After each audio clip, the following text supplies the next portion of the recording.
Welcome to the Exponential Climate Action Summit 4. This is the fourth day we are broadcasting here from We Don't Have Time at COP26. And today we're going to talk about energy and transportation. My name is Katarina Rolfsdotter Jansson and I am hosting this event together with my dear colleague Nick Nuttall. Please join me, Nick. Yeah, hi, Katarina. What a deep and husky voice that was right now. Yeah, hi, great to be with you. So Nick, you used to be, well, you were the Director of Communications at the COP in Paris. So please tell us about what's happening so far here at the COP in Glasgow. Well, I think there's been some really good announcements by companies, for example, and the private sector of things they want to do. I was really pleased to hear about a $1 trillion plus dollar initiative today on the whole issue of long duration storage of the electricity generated from wind power and solar. And I think that's very important in moving forward. And we're broadcasting here from the Nordic Pavilion every day. And today, as I said, we're going to talk about energy and transportation. Would you like to add something about, well, tell us something about today's theme? Yeah, I mean, transportation, I mean, it's amazing that now we're seeing the electrification of vehicles. I mean, I think it took Elon Musk to really shake up the car industry, which for ages had been completely sort of, pushing this one to one side. So that's great, and we're seeing many new innovative schemes coming along. Polestar, of course, in Sweden, with their plan for a totally recyclable electronic car by 2030. So that's a good theme. And as for energy, well, we know renewable energy is doubling every 3.5 years. Which is exponential. This will achieve its part of the Paris Agreement, but we've got to be careful also about energy efficiency, which tends to get forgotten a little bit in this story. It has a big role to play in halving emissions by 2030. And today I stepped into one of the plenary sessions we're in the diplomatic zone, and just to listen to the world leaders in there speaking about how they really get to grips with this is very inspiring. And there was one delegate from Chile that said that the small price on coal is really a big lie. So this is inspiring indeed. And why is it so cheap? Exactly. They don't factor in the health impacts of coal. People don't factor in the pollution to water systems, turning them acid. People don't factor in, what happens in terms of air pollution from coal. If they had to price those things in, plus take away the subsidies, coal would be a dead dinosaur straight away. Speaking of subsidies, we have this cap on state, and it's horrific.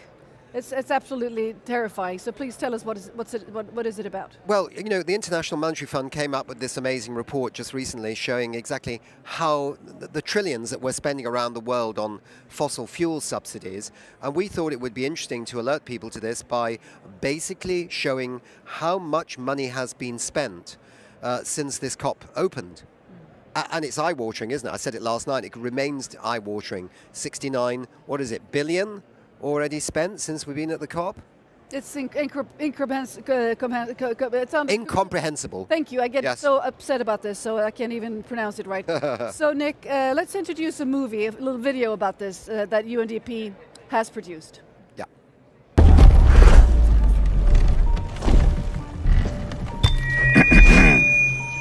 Listen up, people. You're headed for a climate disaster. And yet every year, governments spend hundreds of billions of public funds on fossil fuel subsidies. Imagine if we had spent hundreds of billions per year subsidizing giant meteors. That's what you're doing right now. Around the world, people are living in poverty. Don't you think helping them would make more sense than, I don't know, paying for the demise of your entire species? You've got a huge opportunity right now as you rebuild your economies and bounce back from this pandemic. So here's my wild idea. Don't choose extinction. Save your species before it's too late. It's time for you humans to stop making excuses and start making changes. Thank you. And you can share it, amplify it, and the hashtag is Don't Choose Extinction. Yeah, and it's in so many different languages, which is a great tribute to the power of the United Nations to get the message to all peoples around the world. Absolutely. Speaking of different nations, we have hubs in Washington, DC, in Stockholm, and also in Nairobi. So let's check in with the hubs, shall we? Yes. And I'd like to start connecting with Nairobi.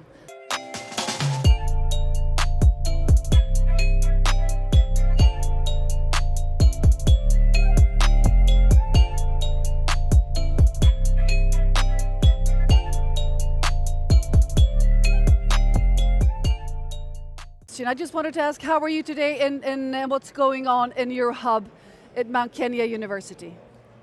Yes, we are doing very well. And tell me about the setup. We had some lovely footage from your audience yesterday, including some children that was following the broadcast. Tell us, Robert. So yeah, yesterday during our broadcast, we had a number of discussions and activities and interaction sessions with the audience, including one of our youngest climate activists that we hosted yesterday. And yes, it was really exciting. So thank you very much, Robert. We'll be coming back to you shortly in the broadcast. So let's go now over to Washington, D.C. And in Washington, we have with us our U.S. representative, Shweta Chakraborty, who is a doctor in behavioral science.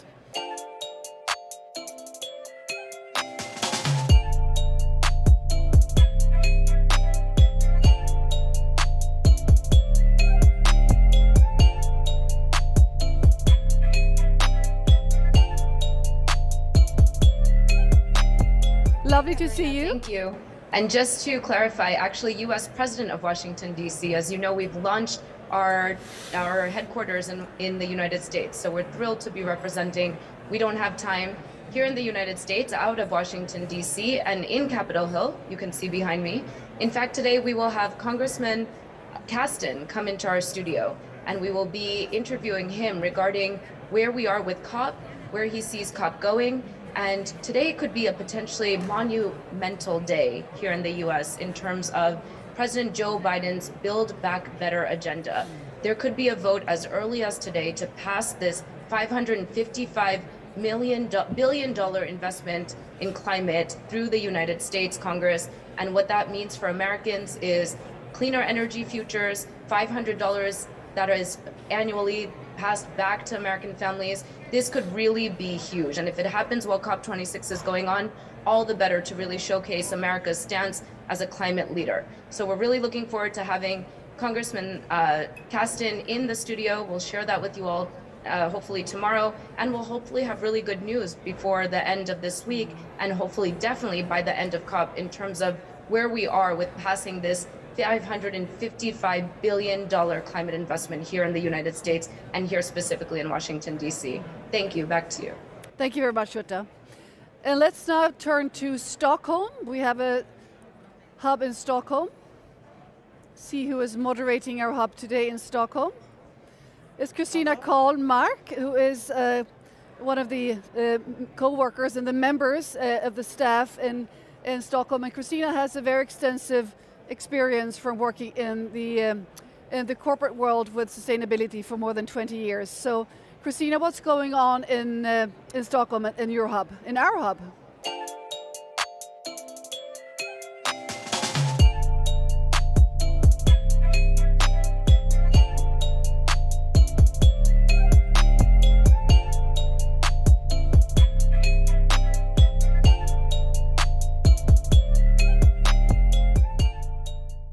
Yeah, hello Nick and Katarina. Yes, hello from Stockholm.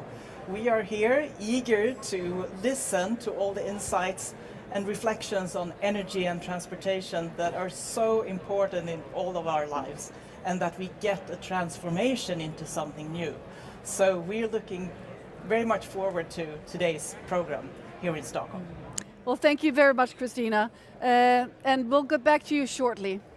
And let's now watch a video before we go on to the first keynote speaker. See you soon, Christina.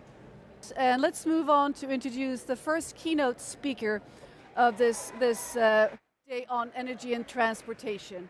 And the first keynote speaker, I'm very honored to introduce Malithi Fernando, who is a policy analyst and modeler at the OECD. And she works with the International Transport Forum at OECD. Malithi advises national governments and also city authorities on climate impacts, accessibility, and also sustainable mobility. She recently managed the ITF's flagship report, the ITF Transport Outlook 2021, which presents global scenarios for the transport sector in the coming decades. Thank you. I'm very happy to be here to set the scene for this session on energy and transportation from the transportation perspective. If we hadn't realized it before, I think the pandemic, especially during the toughest of the lockdowns, really brought home the importance of the transport sector in how our economy functions, how our store shelves stay stocked, in getting us to our workplaces as an employer in itself, and as something that we rely on to feel connected to the people that we care about. Or perhaps on the flip side, maybe we enjoyed the empty streets and the ability to walk or bike or breathe clean air without contending with traffic. It's a sector that's so important to our daily functioning and well-being, but it's also one of the most energy-intensive sectors. And it depends on fossil fuels for 92% of this energy. That's more than any other sector. When looking at the total emissions from burning fossil fuels, transport is responsible for nearly a quarter. And perhaps even more soberingly, the transport emissions are growing, with the exception of a temporary dip in 2020. At the International Transport Forum at the OECD, we try to understand how transport activity and the resulting greenhouse gas emissions will evolve in the coming decades, based on policies and actions that we take as governments, as industry, and as citizens and consumers. We find that demand for transport for both people and the movement of goods is expected to double, globally speaking, because of population growth and increasing economic prosperity, particularly in areas of the developing world where economies are expected to grow dramatically and where populations also happen to be growing so rapidly. Now, if we continue our current practices and how we meet this demand, CO2 emissions, well, CO2 equivalent emissions, will continue to rise by 16% by 2050.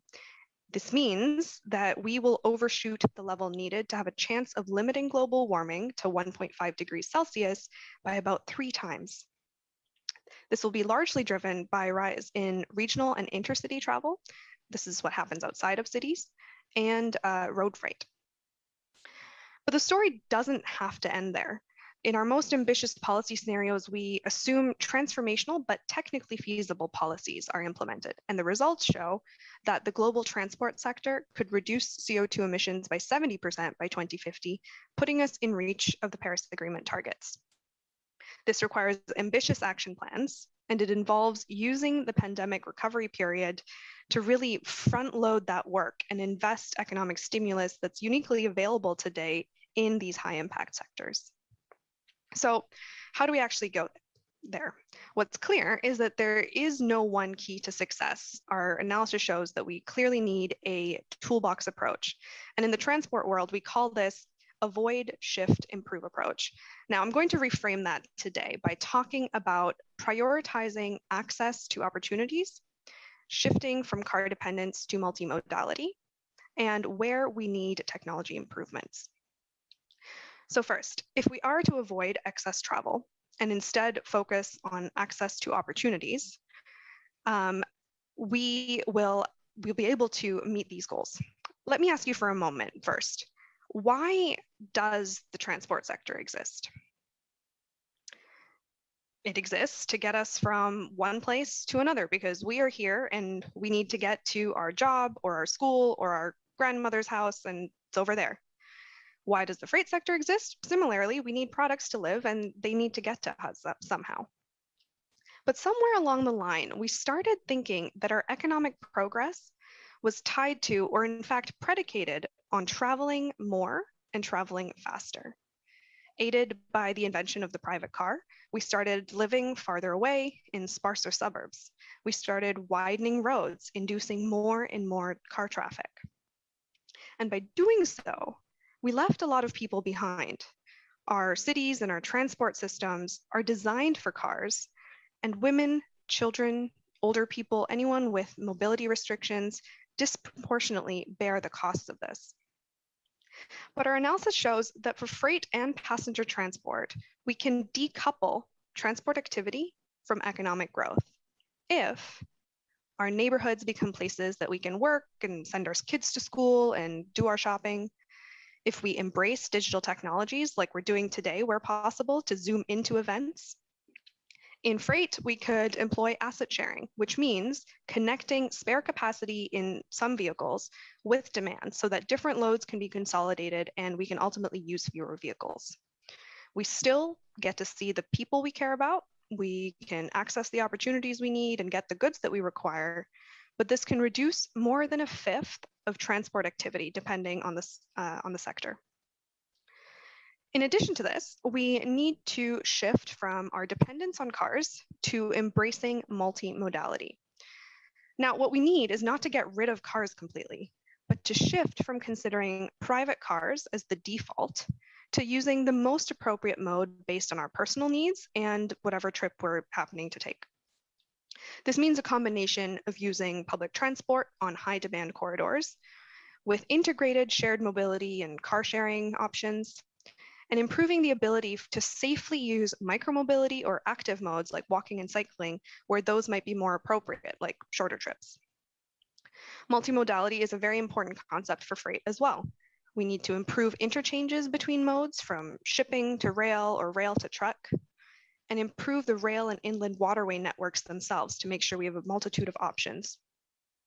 Now, while a lot of these improvements in sustainable alternatives are absolutely needed, our analysis also shows that these pull measures need push measures to discourage certain behaviors and encourage an actual shift. So this includes measures like carbon pricing or road pricing to reflect the true cost of fuels and infrastructures that we're using, but we haven't taken into account. This needs to be implemented fairly, of course, with localized assessments and an understanding of who is affected, how, and to what extent, to ensure that access to opportunities is not compromised and that goods aren't compromised either. Now, beyond reducing excess demand and shifting to multimodality, the reality is that we need clean technologies across all motorized modes if we are to meet the Paris Agreement targets. This includes private vehicles, buses, delivery vans, ships alike. Often the discussion around electrification centers around private electric vehicles. Electrification of all our private vehicles without the behavioral changes that I described would do nothing to solve the congestion, safety, space, and equity issues that car dependence presents. So they are a very important tool, but not one that should suggest that we can continue as is and hope that electrification solves everything. Further development is especially needed in our long distance and heavy duty vehicles, given the magnitude of the road freight sector and the flexibility that this mode provides. We know that it will remain a key method of goods delivery in the future. but it is responsible for 2/3 of freight CO2 emissions and is a growing share under our current trajectory. So cleaner fuels and vehicle technologies are imperative. Emissions from aviation could also grow by 2.5 times by 2050 if we don't act fast to adopt sustainable aviation fuels and improve aircraft technologies. Now, the solutions I've mentioned here, and the more that we've looked at in our transport outlook, they require coordinated action in all senses of that word. The solutions in one sector increasingly depend on other sectors. And as the title of this session also suggests, the success of decarbonizing transport does depend on decarbonizing energy. Especially as we shift to low or zero tailpipe emission vehicles, the emissions coming from electricity or alternative fuel production become much more relevant. And there's connections with telecommunications, manufacturing, waste management, land use planning, and so on to consider as well. Governments and industry also need to work together because they both play an indispensable role in setting the policy priorities and making sure those actions are taken. And lastly, it will take international collaboration to address emissions that are currently not covered under the Paris Agreement that occur in international waters, so the emissions from shipping, and in international airspace. The panel discussion today, I know, features elements of all of these points, so I'm really looking forward to hearing how the industry leaders are tackling this challenge in particular. Finally, I would like to say that for climate-focused transport policies to be cost-effective and gain public support, we've seen how contentious they can be, they need to align the goals of equity and the environment. Because ultimately, climate policies really are social policies. And if successful, sustainable transport will not only reduce emissions, but limit congestion, create more pleasant living environments, reduce social inequalities, create new jobs, and ultimately help us lead healthier lives. Thank you. Back to you, Katarina. For connecting transportation with the social, well, connecting, but bringing out the social aspects of transportation. I'd like to ask you, what are your hopes for the outcome of the COP connected to transportation, or shall we say mobility? Well, I have a lot of hopes for COP, but in short, I would say, I think first off, the transport has made a lot of progress since COP21. We've seen some real change implemented, even recently coming out of COVID, and leading up to the COP, we've seen a number of really great commitments from industry, from cities, from countries. The ITF has been tracking the nationally determined contributions, or NDCs, since COP21. And when we compare these revised NDCs that parties are submitting these days with the initial set, we are seeing some concrete improvements. For example, there's increase by 25% in the mentions of transport. There are transport measures included. 40% more parties are including these measures, which shows that there's an understanding of the importance of decarbonizing transport within the greater decarbonization goals. However, we know that for decarbonization to occur, we need quantifiable targets, and only 16% of parties have submitted NDCs that have targets for transport. We know if it's not going to be measured, it's not going to be improved, as the saying goes. So first off, I think I would like to say that we're counting on governments and representatives at COP to really translate goals into tangible, quantifiable targets for the transport sector to create a roadmap. And second, I would say that in order to actually act towards these targets, of course, we need to prioritize investments in sectors that help and not hinder progress. So I would love to see the money to see evidence of the money being put where the priorities are, and so those I think are my hopes for COP. Mm-hmm. Thank you, Malithi. Thank you very much. And I have just one more question about innovation. Today there was a launch of a fairly, well, I would say promising initiative to create fuel for aviation from carbon dioxide by Vattenfall and other actors collaborating with Vattenfall. What is your what is your view on innovation connected to carbon pricing? We had a discussion about this yesterday in our broadcast, that if we just had carbon pricing, innovation would just be rocketing in terms of fossil fuel innovations. That's a great question. Aligning pricing incentives is key. So whether that's helping innovation kind of prioritize those actions to move towards carbon-free or low-carbon mobility, or whether it's helping people choose their personal actions. I think, especially in driving innovation, we need to see that there's profitability in turning away from high carbon technologies and investing in low carbon technologies. So I would absolutely, we need to see our price incentives aligned with the goals that we have for climate policy. So whether it's carbon pricing, removing fossil fuel subsidies, all of those play a part. And we have the counter here ticking away, so we really would love it for it to stop, right? Well, thank you very much, Malithi, for sharing your insights and your expertise. Thank you very much, Katarina. Let's now move to the next keynote speaker. It's Jakob Teter from IEA, and he leads the International Energy Agency's team of transport analysts in the Energy, Technology and Policy Division. And in this role, he aims to contribute to the global dialogue on policies to promote the development and adaptation of technologies and operations that provide transport services that improve quality of life while minimizing pollutants and greenhouse gas emissions, and also other environmental and natural resources impacts. So before I turn over to you, Jakob, I'll just want to give a heads up to Nairobi for them to come back after this keynote with some questions to Malithi and also to Jakob. So stay tuned, Nairobi, and now over to you, Jakob Teter.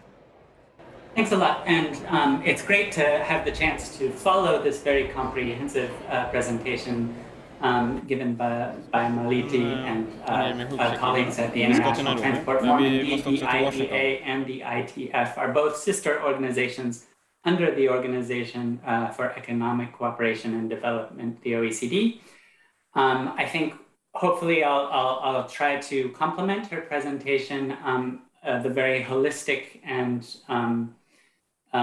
systemic overview that she's given of the transport system by delving a bit more into the energy system as a whole, and perhaps talking about some of the milestones that we've laid out at the IEA in our net zero emissions by 2050 roadmap report released back in May of this year, and with the explicit purpose of informing this COP, focusing on the transformations that would be needed, especially on the fuel side, on the vehicle side, but also again, systemic and operational improvements, efficiency improvements that would be needed across light and heavy duty vehicles, rail serving passenger and freight movements, as well as in maritime shipping and in aviation.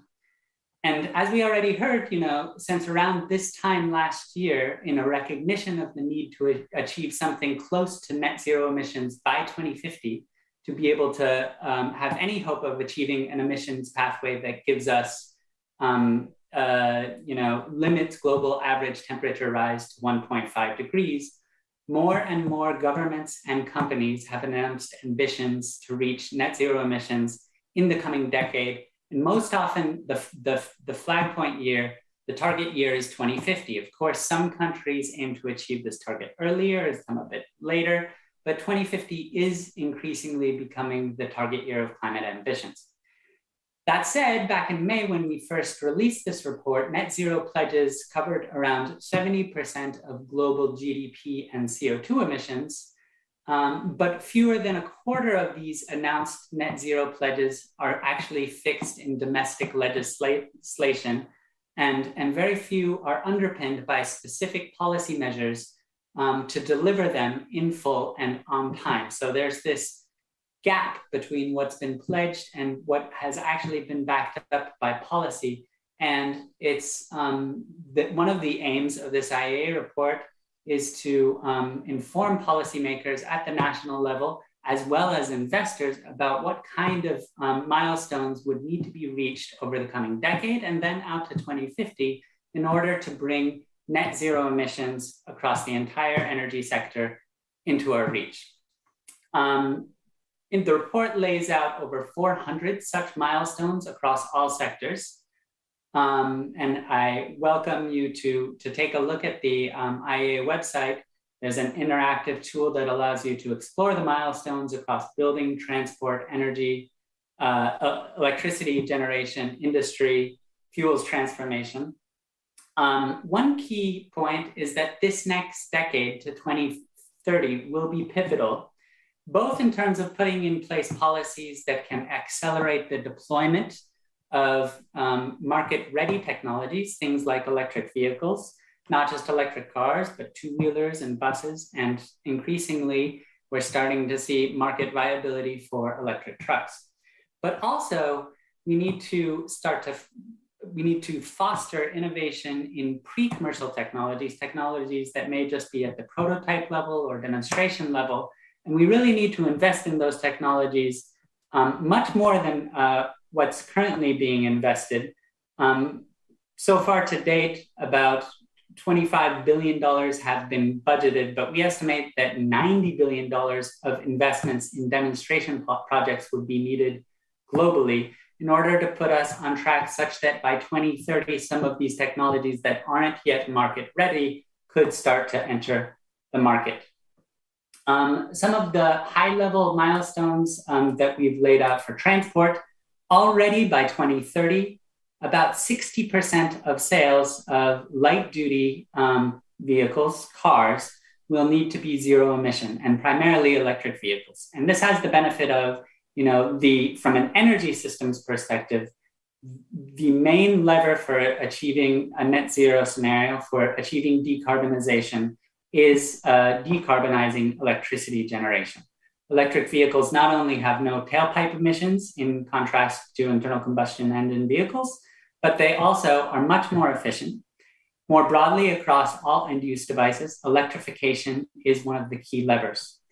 By 2035, nearly all light-duty vehicles, nearly all cars, essentially all cars will need to be zero-emission vehicles, and 50% of heavy-duty trucks will need to be electric. Then by 2040, we talked a bit about sustainable aviation fuels that can be derived either from biogenic carbon or via electrolysis, capturing CO2 from the atmosphere, from waste industrial streams, or again from biogenic sources, and coupling that with hydrogen produced by electrolysis. Electrofuels, 50% of fuels in aviation would need to be produced not from fossil fuels, but by these alternative routes by 2040. Currently, this number is still well less than 1%. As was outlined in this keynote presentation from our colleagues at ITF, activity demand growth, a doubling of transport activity, is what we might expect in a business as usual scenario, but by harnessing some of these avoid shift strategies, by things like vehicle and fuel taxation, subsidizing public transit and walking and cycling infrastructure, incentivizing people to chain their trips if they must travel by car or to take alternative modes, and really giving people a diversity of modal options. These are the kind of things that can reduce that business as usual expected growth. Much of the growth in transport activities is expected to come from developing and emerging economies as their economies rise and as populations grow to a lesser extent. The solutions are quite different across transport modes. The main solution for road modes is indeed electrification, either direct electrification or possibly, especially in longer heavy-duty vehicle journeys, things like inner-city buses or long-haul freight, perhaps switching to fuel cell electric vehicles. In sectors that are the so-called hard-to-abate sectors, shipping and aviation, possibly also heavy trucks, long-haul trucks, many of the technologies that will be needed are still just at prototype or demonstration phase. They haven't yet been taken up by the market. They're not mature. Things like open rotors or blended wing-body aircraft, or indeed lots of these pathways for producing sustainable aviation fuel. So it's no surprise that decarbonizing transport will necessitate a shift away from fossil fuels to alternative low carbon fuels and to powertrains that rely on motors and fuel cells and energy carriers like electricity and hydrogen. But we shouldn't fool ourselves about how difficult it will be to shift the transport sector away from fossil fuels and primarily oil. Back when the IEA started as an organization, shortly after the first oil crisis in the 1970s, transport and final energy use sort of relied for oil for about 94% of final energy. Today, that figure is only around 92%. So we've come a mere 2 percentage points down from 1973. To diversify also the fuels or the energy carriers that are providing energy to the transport fuel mix will be a massive undertaking, requires a lot of investment. And of course, it requires removing fossil fuel subsidies and taxing the use of fossil fuels in a way that also takes into account their societal and environmental impacts. I'd invite you all again to take a look at this net zero by 2050 roadmap scenario. It's online, it's freely available on the IEA website. We lay out there a feasible trajectory that aims to ensure energy security, affordability, universal energy access, economic growth. But doing so will require a change in the trajectory of the energy system and within energy transport, implying the need for massive investments, technology deployment, and right up front, immediately, policies to catalyze those changes. We can exploit efficiency opportunities aggressively today. We must focus on shifting to low carbon fuels and energy carriers, and we must start putting in place the infrastructure that will be needed to enable those low carbon fuel options. Thanks a lot for your attention, and I welcome any questions. Well, thank you very much, Jakob. Let's turn now to Stockholm first, Washington first, and then to Nairobi. So let's go to Stockholm, Washington, and then we'll see what questions we have there from Shweta Chakraborty and her team. Let's see if we can connect with Washington. Thank you very much, Katarina. Terrific. And so, fantastic keynote, lots of information there. All eyes are on transportation, mainly because of the hard-to-abate sectors within the overarching sector of transportation, like maritime, like aviation. And if we can figure that out, there's implications for other harder-to-abate sectors like cement and steel. So there's a lot of cross-learnings to come out of this. So when we think about innovations in maritime and aviation, you've talked about SAFs. I'd love to hear a little bit more about what is in the pipeline that may not have commercial viability as of yet, but potentially could really overhaul some of these harder to abate portions of the transportation sector.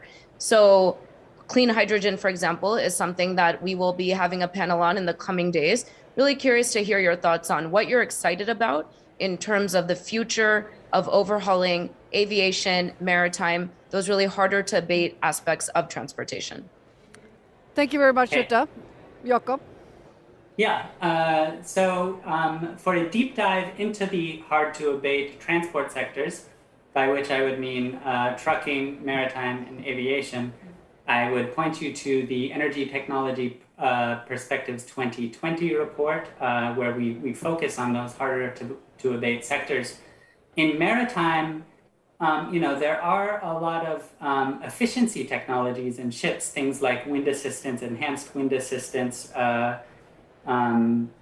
that could be exploited, that are very close to market ready, if not market ready already. They need to be incentivized by fiscal and regulatory policies.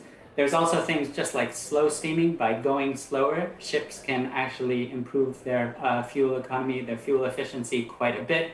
But then looking at the lower TRL level solutions, what we see as a destination fuel for most long distance maritime journeys, transoceanic journeys, is ammonia. Ammonia would need to be produced again through low carbon hydrogen production pathways. One advantage of ammonia is it doesn't have any carbon in it. So when you're either combusting it or eventually using it in fuel cells, you're not releasing any direct carbon. And so if you're making ammonia via low carbon pathways, things like using things like electrolytic hydrogen, then you can effectively cut out the carbon emissions of powering ships. In aviation, there are a number of exciting technologies that might be promising. For very short haul flights, it may be possible, if we can innovate sufficiently on the battery side, to get up to much higher energy densities. And this would require a step change in battery energy densities. Something like lithium sulfur or lithium air batteries might enable short haul flights to be completely electrified by battery electric aircraft. In the nearer term, hybrid electric aircraft using technologies like boundary layer ingestion might be an option for even mid-distance flights.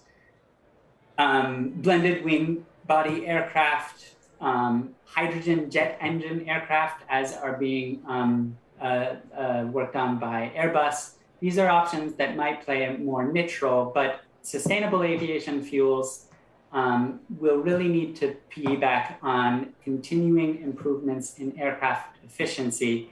And we need to start to rely more and more not on fossil-derived jet kerosene, but on biofuel-derived jet kerosene or on electrofuels. Thank you very much, and thank you very much, Jutta from Washington. Let's now turn to Stockholm and see if we have one question from Stockholm to the two previous keynote speakers.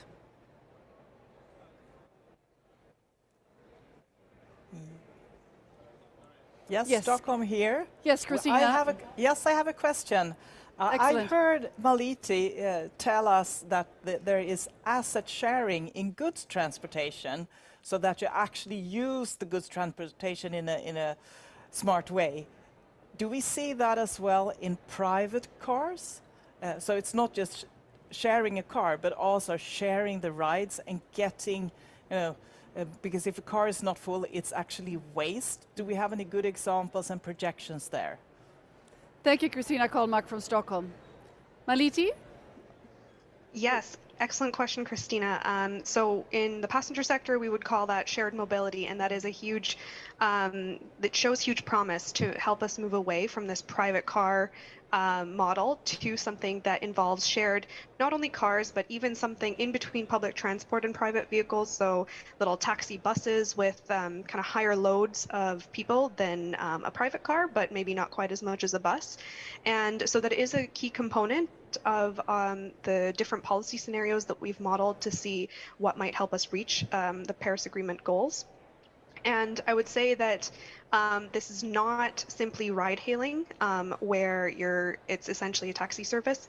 We do want to see the spare capacity of these vehicles being used up, as opposed to simply moving from private vehicles to something like ride hailing. And I will say, in addition to just using up the space, it means that we can reduce the number of vehicles on the road, which means we can reduce the amount of city space that we devote to private cars, whether that's parking or the actual road space, and reallocate that to something that it has greater social value for all people, not just the private car owners. Thank you very much, Malithi. This is actually up and running, for instance, in Hamburg. I used this service just a few months ago. So let's now try to see the introduction video. Thank you very much, Malithi. Thank you very much, Jakob. And the introduction video for the theme of today, let's see if we can get this rolling. We had a hiccup in the beginning.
In this fourth film of the series, we will look at the transportation and energy sectors. Transportation is responsible for around 15% of the global total emissions. The transportation sector can halve their emissions by 2030. There are economically viable solutions available, but ambitious coordinated measures between industry and the public sector are needed to make a quick implementation of the solutions. Now, it's moving too slow. More than 70% of the transportation emissions come from short journeys, mainly in and around cities, in cars, motorbikes, buses and trucks. Economically viable technologies exist that can entirely replace these with new services for accessibility and mobility. Clean mass transit systems and zero-emissions vehicles could already now be employed in cities, which would lead to a significant reduction of the world's total emissions. At the same time, the air in the cities would be so much cleaner, and every year millions of lives could be saved, people that die prematurely because of air pollution. However, an appropriate incentive structure for the swift implementation is missing. The transition to electrical transportation has to speed up. Governments play an important role in supporting and incentivizing the transition by building the required infrastructure. Further recommendations to governments are to support home offices and co-working hubs closer to home, as well as car sharing. And one of the biggest opportunities to dramatically reduce emissions in the transportation sector is shifting to 100% electric light vehicle sales by 2030. The transportation sector as a whole has the possibility to halve their emissions by 2030, but it requires that policies and support from the governments are put in place now. We've now looked at the 4 different sectors: transportation, buildings, industry, and food production, that together represent the world's total emissions. We see that all these sectors have the potential to halve their emissions by 2030, and accordingly, the world's total emissions could be halved by 2030. This does not mean that every nation in the world has to reduce emissions by 50%. The rich countries emit significantly more greenhouse gases and must reduce their emissions by 65 to 70% by 2030. But as a whole, the world needs to reduce its emissions by 50% by 2030 to halt global temperature rise well below 2 degrees. Now, we will talk about energy and how fast renewable energy can be put in place and be delivered to people and industries in sufficient amounts. So, renewable energy is on an exponential trajectory. Solar and wind are growing at a rate of 15% a year. And at this pace, renewable energy installations double every 3 years. So if we keep following this trajectory, it's possible for at least 50% of electricity production to come from renewables before the end of this decade. And the cost of solar has dropped something like 90% in a decade, and this trend is set to continue. So what is required from our governments not to block this amazing development? Firstly, they need to remove the destructive fossil subsidies. They should end all new fossil investments. They should set national targets in line with what is required by science, which means halving emissions by 2030. Basically, governments have this sort of very linear thinking on the economy that to grow an economy you need to supply more and more energy. You must supply that energy as cheaply as possible, and then that will drive industry, and it will drive job creation and growth in the country. So this is very much this sort of industrial revolution. Nothing's really changed in like 100, 150 years on that thinking.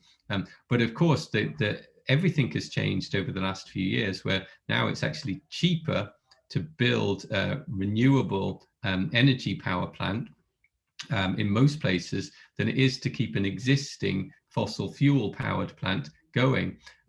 So the economics is just crazy. That's just a game changer for coal. Coal cannot survive, even with heavy subsidies to the coal industry.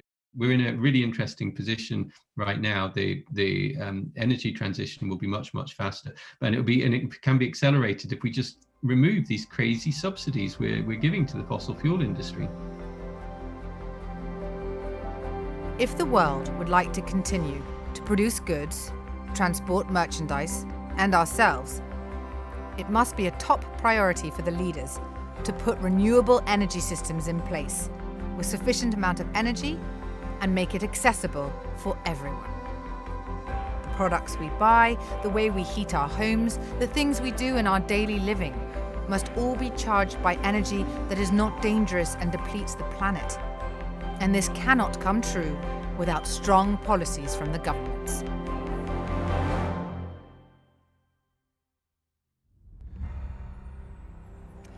And now it's my pleasure to introduce on stage the founder and CEO of We Don't Have Time, Ingmar Rentzhog. Thank you, Katarina. Well, wonderful to see you as always. So Ingmar, please tell us about the app and the activity on it. Yes. First I want to explain very quick the concept. The We Don't Have Time platform is a review platform for the climate. And on our platform you can talk directly with business leaders and board leaders about how they are actually performing. So if you see something you don't like, you think they should stop doing it, you can send a climate warning. And my team will contact the company or the leader and have them to answer. But you can also send a climate love when you see something that is great climate action. And we will do the same, and we will share this love to everyone, so more people will be inspired to act.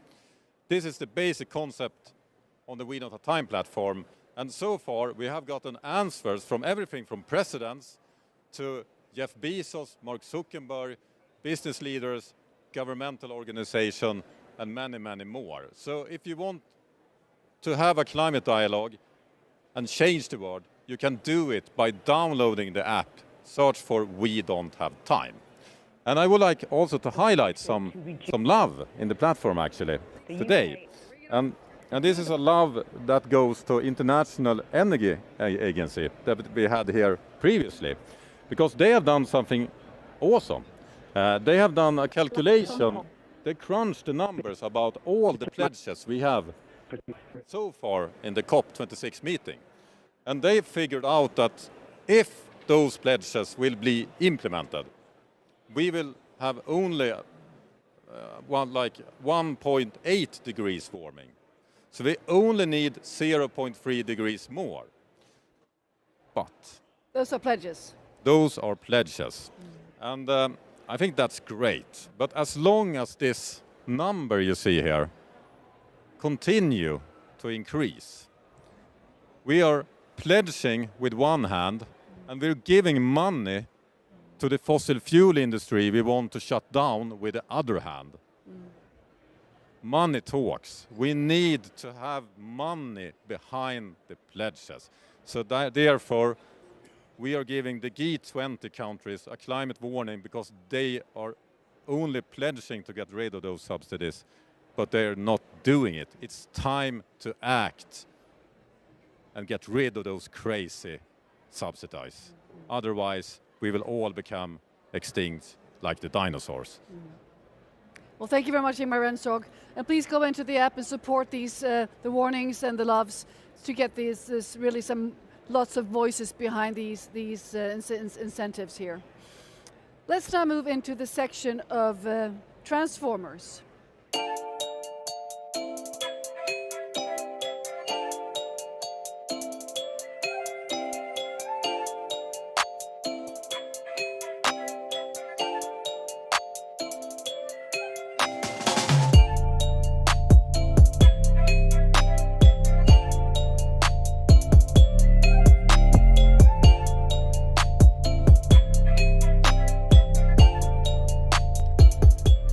Paris Agreement requires transformation in all sectors of society. business have no choice but to transform and adapt to reach the Paris Agreement. And if they don't do this, they will be left behind. We are now going to meet some key actors here that lead the way in the energy and the transport sector. We have 2 keynote presentations followed by a panel. And again, please send in questions to the panelists on the app. And it's now my pleasure to give the floor to Niklas Heuveldop. He is CEO and NA of Ericsson. Thank you for hosting me at this 4th Exponential Climate Action Summit. It's great to be back. But to be honest, I would have really loved to see more progress between last year and standing here today. According to the latest UN emission gap report, we're currently on track to reduce our CO2 emissions by only 7.5% by 2030, 7.5.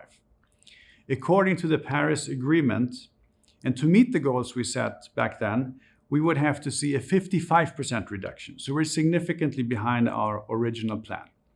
And what that essentially means is that we're currently tracking towards a 2.7 degrees centigrade average temperature increase during the century, which is significantly above the 1.5 degree target that we had set for ourselves as a ceiling.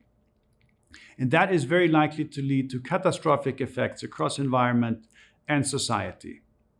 So, for this year's COP26, we absolutely need to see resolute commitments and firm action that policymakers and business leaders will commit to. We absolutely need to act, and we need to act now. We understand at Ericsson that we are a small part of the CO2 emissions.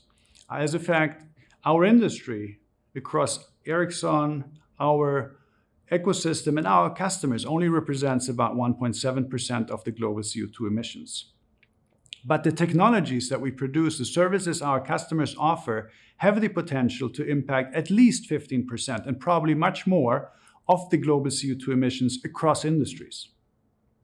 But let me start by talking about what we are doing at Ericsson.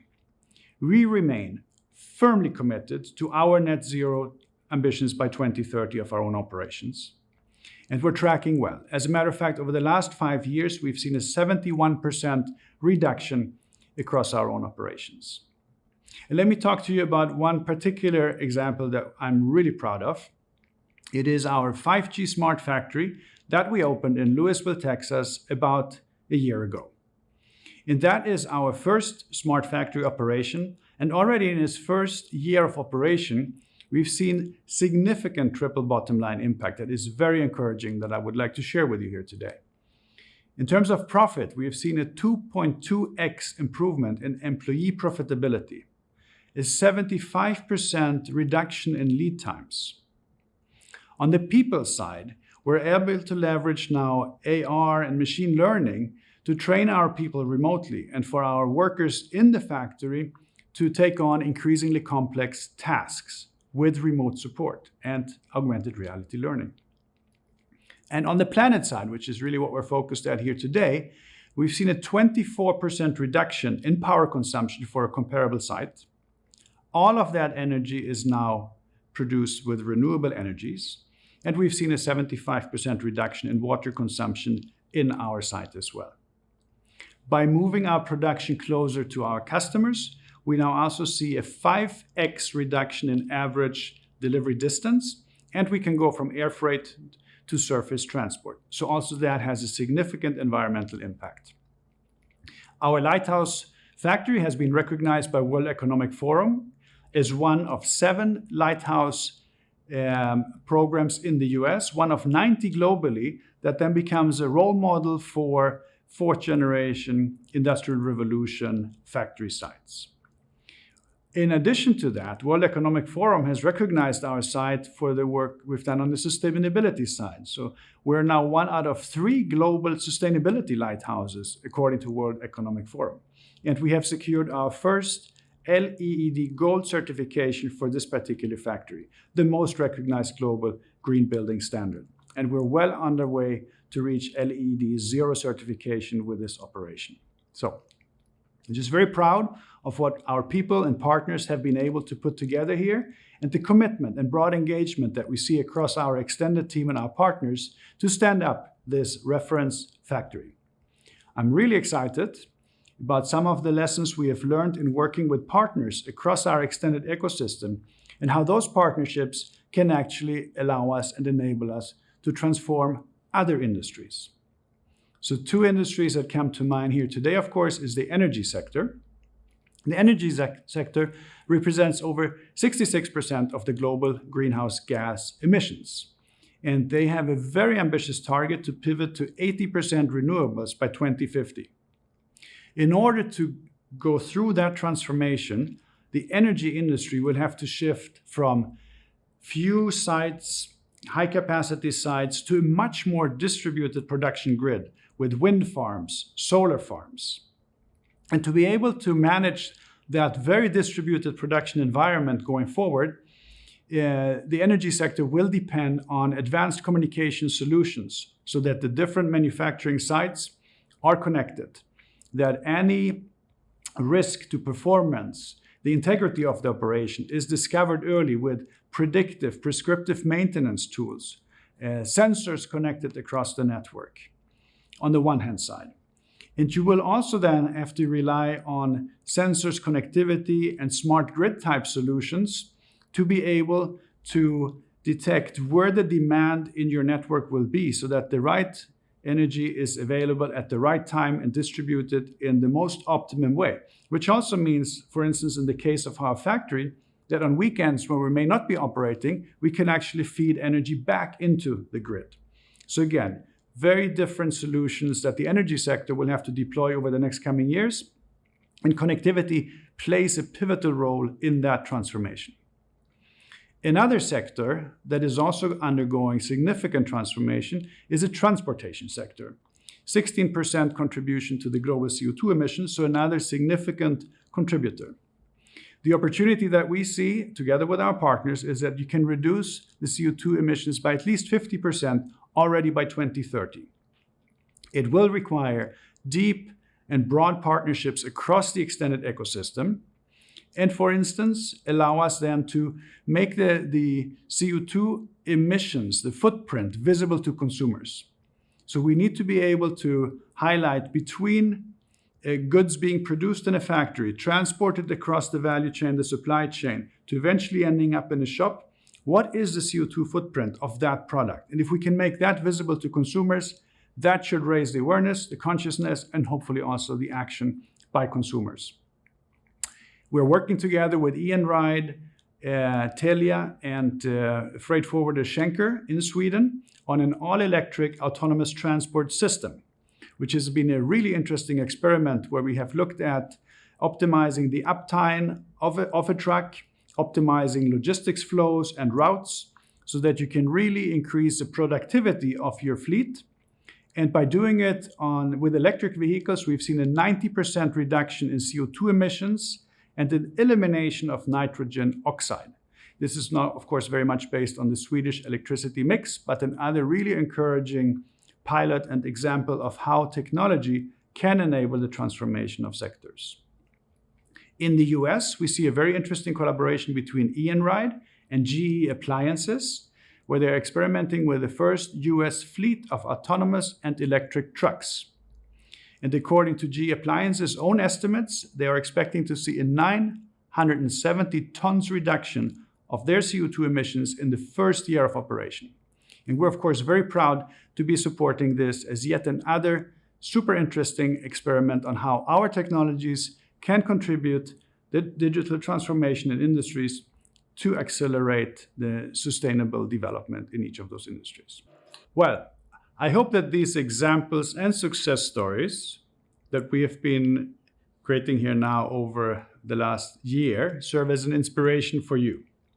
Not because they may directly apply to what you're doing, but because some of the underlying enabling technologies can be reused across industries. We will continue working with our partners across the extended ecosystem to continue piloting these type of reference and showcases that others then can build on. We hope that with this effort, we can contribute to sustainable climate action across all industries, because the facts are undisputable. And we really need to see ourselves taking a 50% reduction between now and 2030, another 50% reduction up until 2040, in order to reach a net zero emission commitment by 2050. We are running out of time, and we have to act firmly now. We're open for innovation. We want to meet with you and our extended ecosystem of partners. We have our Imagine Possible studios around the world, and we would love to see you to collaborate and innovate and see how we can help you transform your operations to see similar sustainability improvements that we have been able to experience with our partners. We're counting on you, and our children are counting on us. Let's do this. Of course, CEO of North America, Ericsson. Ericsson in North America, just to clarify. And I'd like now to move on to the next speaker, who is from E.ON. It's Stefan Håkansson, who's Global Director of City Energy Solutions and CEO of E.ON Business Solutions. And he is with us here on Zoom. Stefan Håkansson is the Global Director of E.ON Infrastructure Solutions, and he has over 20 years of experience in the energy sector. And he's a world leader in the push for the development of sustainable energy infrastructure solutions. So I hand over to you now, Stefan, for a keynote. I'm very happy to follow this fantastic speech linking to transportation and what we actually can achieve when we put all our efforts to it. What I now will cover is what we have been doing, achieving a lot faster transformation towards sustainability when we apply a true circular thinking. The circularity is based on actually reusing our resources more than once and using it in a much more efficient way. When we do it right, we really believe we can reduce the primary energy need for cities and partly industries. And over time, we can come to a conclusion where we don't need more primary energy than we use today. How can that happen? So what I want to share with you all today is one of the examples we embarked on 10 years ago in northern part of Stockholm.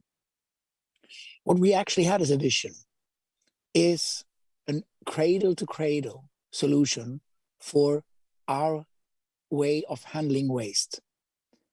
We see that there is a way of looking at waste in a way that is wrong. You see it as a problem. You see it as something you need to get rid of. And this we need to change.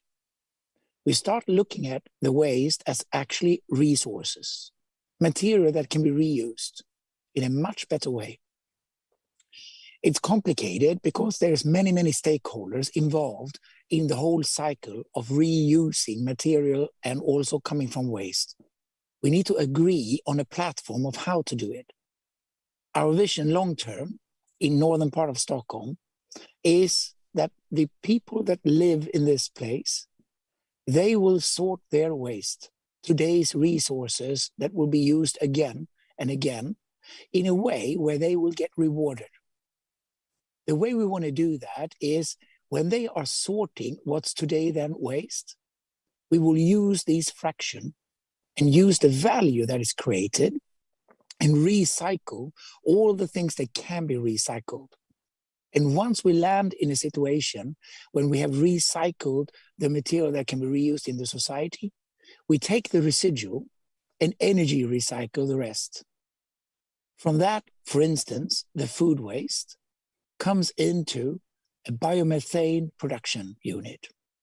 One bag of food waste, one brown bag of food waste, allows this biomethane to drive one standard Volkswagen Passat 2.3 kilometers.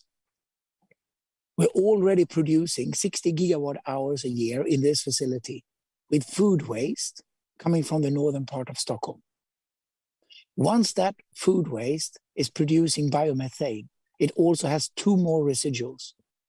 One residual goes actually to fertilizing of acres, acres that is being used from farming and really reusing the material. The second part is containing some metals and other areas, other subjects that we do not want to let out in the nature. This second residue, we put into combustion. And when doing so, we produce both electricity and heating. And the residual metals goes into the ashes that we recycle. The heating and the electricity goes back to the customers living in the northern part of Stockholm.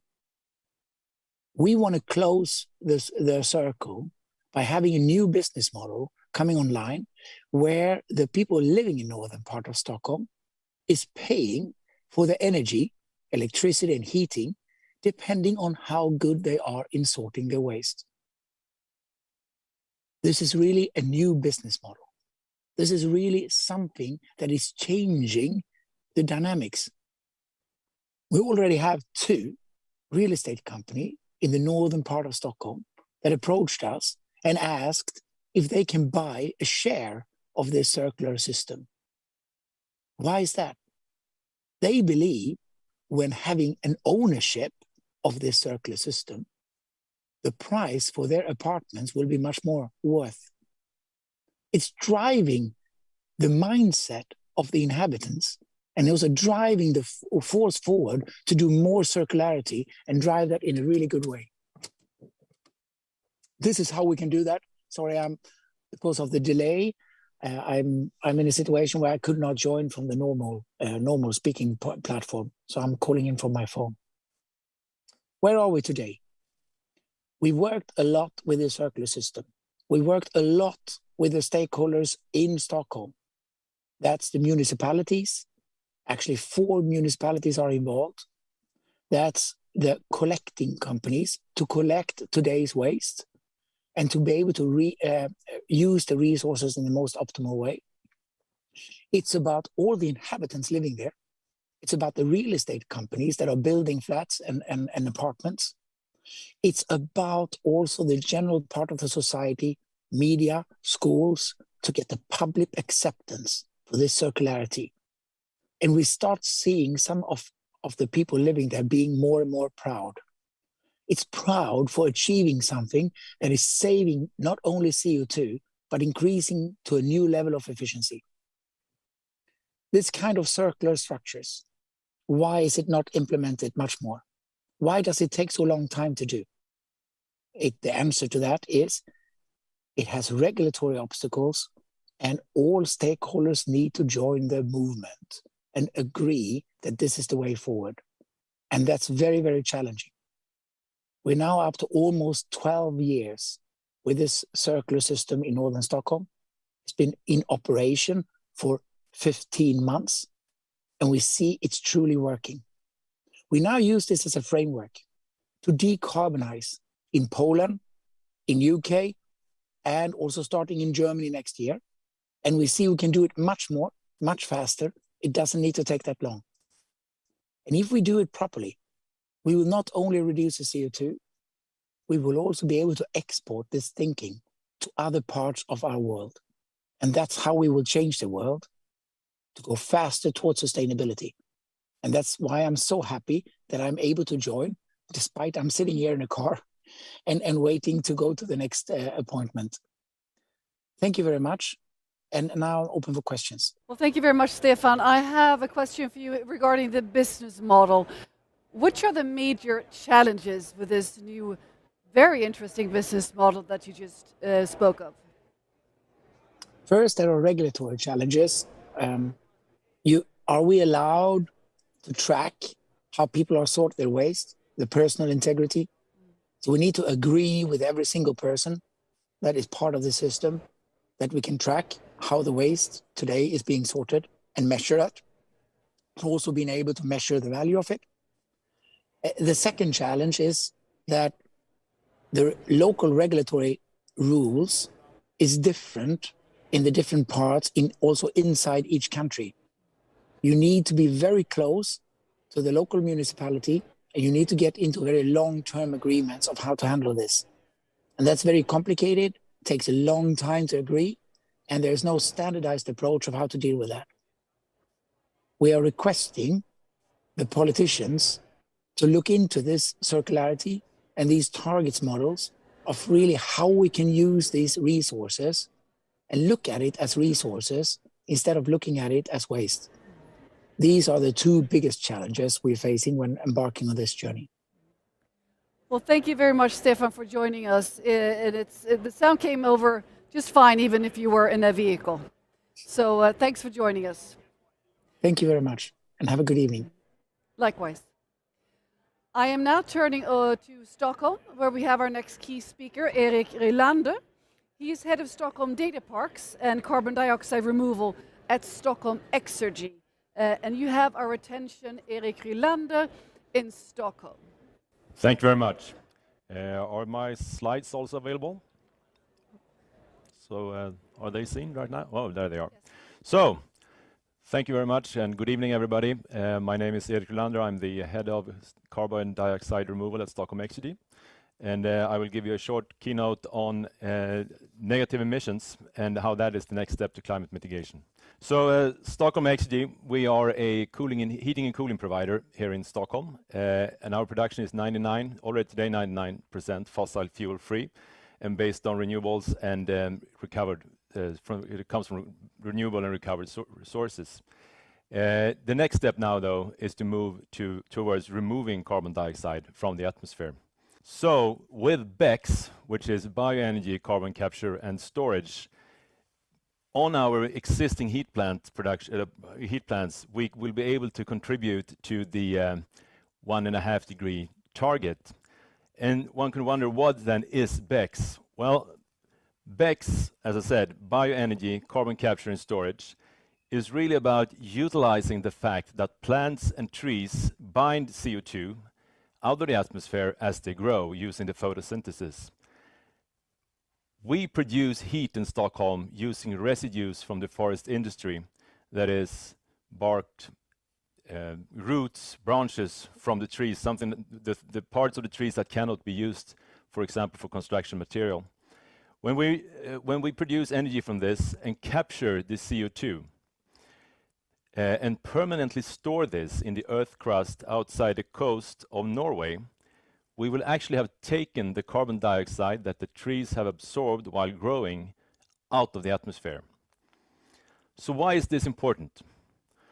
Well, in the SR15 report, IPCC presented 90 different scenarios on how we can be consistent with a 1.5 degree target. Out of these 90 scenarios, 78 were analyzed in more detail. And out of these 78, 73 depend on BECCS in parallel, obviously, with massive fossil emission reductions, but they would depend on BECCS to reach net zero. And why is that? The fact is that even when we are net zero, we will need carbon dioxide removal because there are processes in our society today representing about 10% of the emissions that we have that will be very hard to abate. So even long term, when we are at net zero, we will need to remove carbon dioxide from the atmosphere in order to stay zero. So what we are going to do here in Stockholm is that we are going to implement BECCS on our largest heat unit. With this BECCS unit, we will separate 800,000 tons of biogenic CO2 from the atmosphere every year. 800,000 tons, that is on par with the emissions from the traffic in Stockholm on a yearly basis. To realize this project, we need to secure the necessary revenue. That revenue would need to come from the carbon removal certificates that we will be creating when we have put the carbon away. Initially, there will be some governmental funding for this. There will also hopefully be funding from the European Innovation Fund, where we are in the last stage, and we are hoping to be awarded by the end of this month. But apart from this, we will also need private funding, offtake from the voluntary carbon market, And this is an ongoing dialogue at this point. So, to sum up, negative emissions will not solve the climate crisis, but they will be necessary to reach net zero. Therefore, we need to start to build this industry now in order to be ready and up to scale by the 2040s.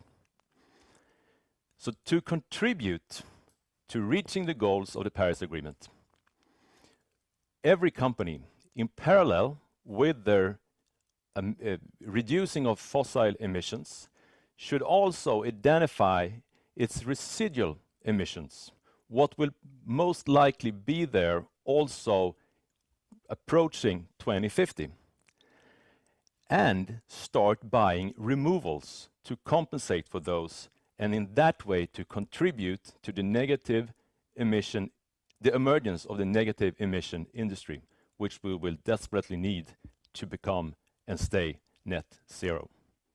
Thank you. Thank you very much, Erik Rylander, joining us from the hub in Stockholm. We are now moving into a panel discussion, and I have panelists lined up for us here, very exciting panelists indeed. And I'm turning now to Andreas Follér, Head of Sustainability at Scania. Andreas is specialist in CSR and Sustainable Development and Business Development. I can see you are with us here, excellent. And I'd also like to introduce here with us in Glasgow, Morten Christiansen, Vice President, Head of Decarbonisation at Maersk. And Morten joined AP Møller Maersk in 2011 and headed the company's strategy unit between 2015 and 2020 during what is broadly regarded one of the biggest transformations in European industry in recent years. So a warm welcome to Morten Christiansen. Thank you. Great to have you with us. May I say on board? Yes. Yes, excellent, excellent. So Andreas Ahrens is also with us here in Glasgow. He is head of climate at IKEA Group, and he leads the climate agenda for this huge company and also the full IKEA value chain. And he's the main spokesperson for the entire climate agenda in IKEA. So please join us here, Andreas. Great to have you both with us, and great to have Andreas here on the other side on Zoom. So, I'd like to start with you, Morten. Let's see here. You were appointed Head of Decarbonisation. That's quite a fantastic title, isn't it? Yeah, it is. I like it. It's wonderful. Yes. So please tell us in brief, what does that mean? What is your trajectory? What have you achieved so far at Maersk? So I have the pleasure of leading a team of around 60 people, and our role is basically to make sure that we decarbonize our company and the supply chain of our customers as soon as practically possible. It is obviously something that requires everyone in the company, so my team is really all about collaboration, but we are developing the visions, we make the strategies and the roadmaps, and also hopefully make sure that it happens. Thank you very much, Morten. And Andreas, you lead the Connected Strategic Initiative to secure that really IKEA develops the organization that is needed to make the strategic commitments here. And your goal is to become climate positive by 2030. And of course, you might wonder, in this huge company, how will these goals be met? That's a good question, and I think coming back to leading the strategic initiative, I would say setting the goals and the baseline is kind of the easy part, and then the tough journey is how you implement and develop the organization as you have. And for us, it's been really important to work a lot with scenario analysis. So if you take the total footprint of IKEA, how to break it down into Lego pieces. And then you can also forecast what is the impact of future business growth, as well as what happens if we move into zero emission fuels and ocean shipping, what happens if we go into plant-based food, what happens if we make our LED bulbs even more energy efficient, and then we can see how much can we actually manage the absolute greenhouse gas emissions. And what we're doing now is to work together with business leaders all across IKEA so that they create their own specific climate roadmaps. So instead of you should reduce your footprint by 40%, you know I need to do these 3 actions by that date, and that has this impact. So it becomes concrete and actionable. Thank you very much. And I'm turning now to the other Andreas here at Scania. In terms of being a transformer, which we're talking about here, which are your main actions already in place and forward? Well, I think that for Scania, it's all about continue to develop and promote the technology that would lead us to decarbonize transport system. I mean, already today, all our solutions, all our vehicles can run on alternatives to diesel, but of course that's not enough. The solutions of the future will be electric, and we need to develop those technologies. By 2025. We aim at having 10% of our total volumes being electric. And by 2030, almost 50% of our volumes, at least in Europe, will be able to run on electricity, and hopefully renewable electricity. And I think it's all about adoption now. I mean, the technology is there. We're serial producing trucks and buses today. And very soon, all our customers, all the segments we're serving, all applications will be able to run with zero emissions.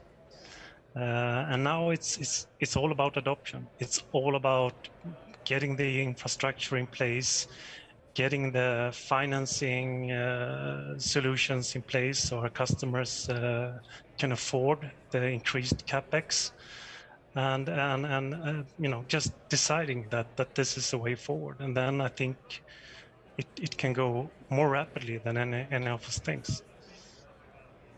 Thank you, Andreas. I'd like to dig a little bit deeper into the aspect of value change. How is this working for you? Is it push? Is it pull? How is the transition in all of your value chains happening?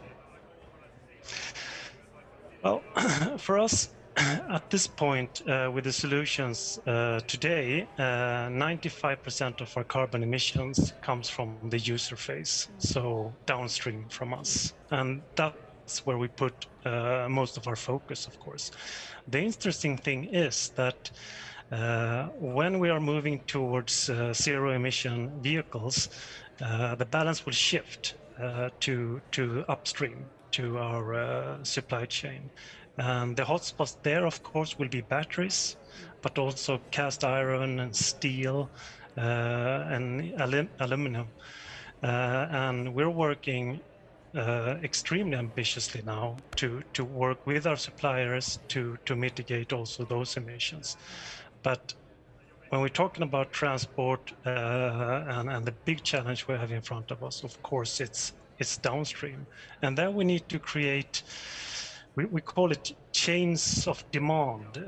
We need to put demand on each other up and down the value streams to actually be able to promote these solutions.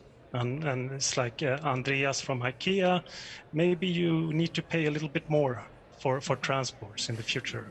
I know you already are doing that, and you're a great example of an ambitious companies in this field. But I think we need to work together to put demands on each other. That's how we get the uptake of these solutions. Thank you, Scania, Andreas, if I may call you that. I'm turning now to Morten. The non-Andreas, yeah. Yes, the only Morten here. Is IKEA paying enough for the transport in terms of supply chains? Yeah, I mean, I think it's IKEA has made it very clear that they are leading in this space, but also that it needs to be economically feasible, and I couldn't agree more. It is, of course, more expensive, certainly in the beginning. So there is an area that we need to bridge, because these new green fuels, they are more expensive. But over time, well, who knows what happens to the oil price, but for sure, building on renewable energy cost is going to come down. But there is a period where it'll cost a bit more. And you can, of course, you can look at it from the side that these fuels will probably be 2 to 3 times more expensive. If we look at our company, we have a fuel bill of $5 to $6 billion. That sounds very scary.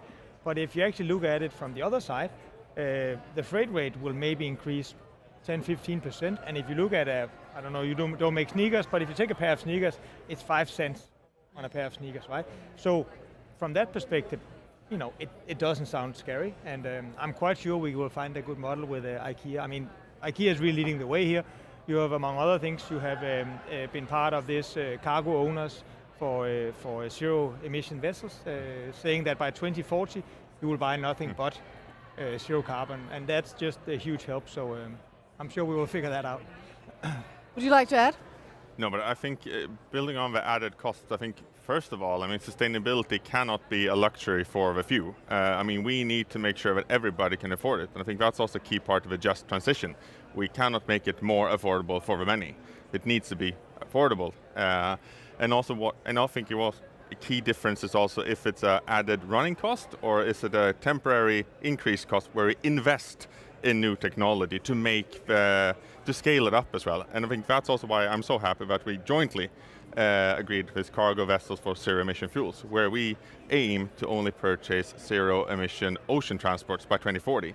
And the key part here is to achieve the zero emission fuels, and we need to actually get them more massively scalable as well. It's not just that they're semi-available, we need to have it available on a massive scale, and also finding the right infrastructure as well. And a key part then also making those zero emission fuels competitive as well, in so many ways, including costs. So we need plenty and we need them fast. Yeah, but the key why we work on both directions, both on, like you say, on a supplier as well as also us as a procurer of these services. This leads me to ask you about business models, and I'm going to turn to Andreas here in Scania. Do we need to develop new business models in order to make this transition happen? I think so. And coming back to the conversation we just had, I think it's not only about cost, it's also about risks when we're entering into new technologies. And I think we need to find business models that take that into consideration, that we need to be more, we need to share risk in a better way.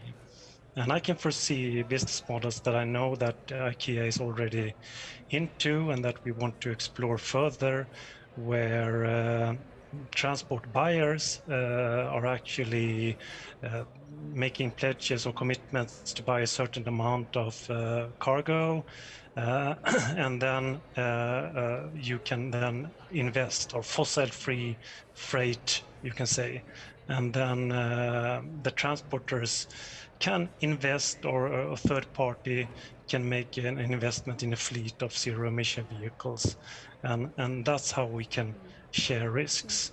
And I think that's probably the way of the future, because these solutions comes with a higher upfront cost, and if we can share that risk, then I'm sure we can find ways to find leasing models, financing models, risk sharing models that would speed up the transition. Thank you. What would you like to say about sharing risks and developing new business models, Morten? No, I would agree with Scania, Andreas. I think across the supply chains, there will most definitely be a lot of new business models coming up. On the land side, trucking in the future with autonomous trucks and so on, it's going to be a whole different game than it is today. And I very much also agree on the risk-sharing piece, which I think also is why this commitment that from our customers to say, we want these products, we will support you on it. That allows us to look at the fuel suppliers and say, all right, we'll buy it and put it on our vessels, right? So that's really how you de-risk the value chain.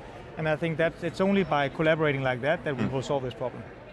Thank you, Morten. Andreas? Yeah, I would say, just in addition to the business model, I think partnerships is critical as well. So I also need to find new ways of doing business together.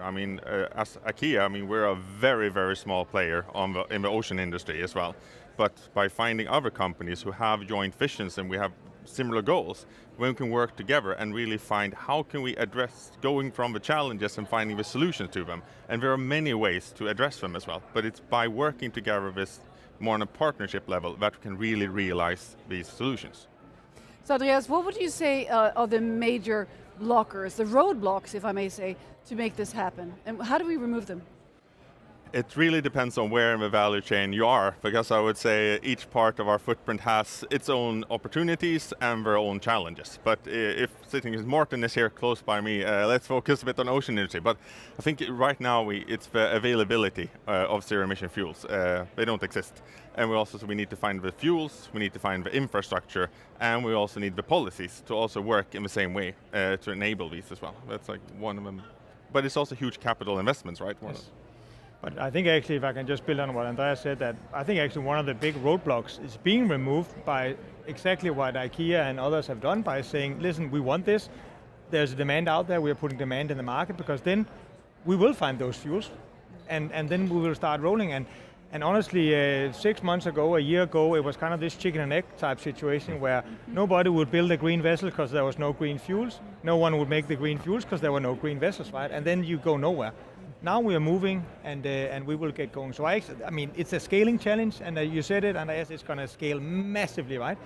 But that's all the more reason to get started as soon as possible, I think. And then it's nice to be on top of the game.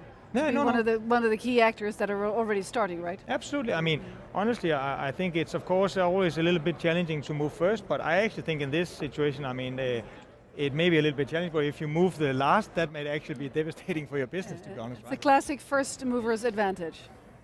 We hope so. We hope so, yes. Andreas, Scania, major roadblocks for you in this transition, from Scania's perspective? Well, first of all, as we have discussed, infrastructure for charging. This is not a chicken and egg problem anymore for us. The vehicles are there, and they will be increasingly so in the next coming years. Just let's get the infrastructure in place. We have now decided, together with our competitors, to invest 500 million euros in it ourselves to create 1,700 at least high-speed charging points in Europe.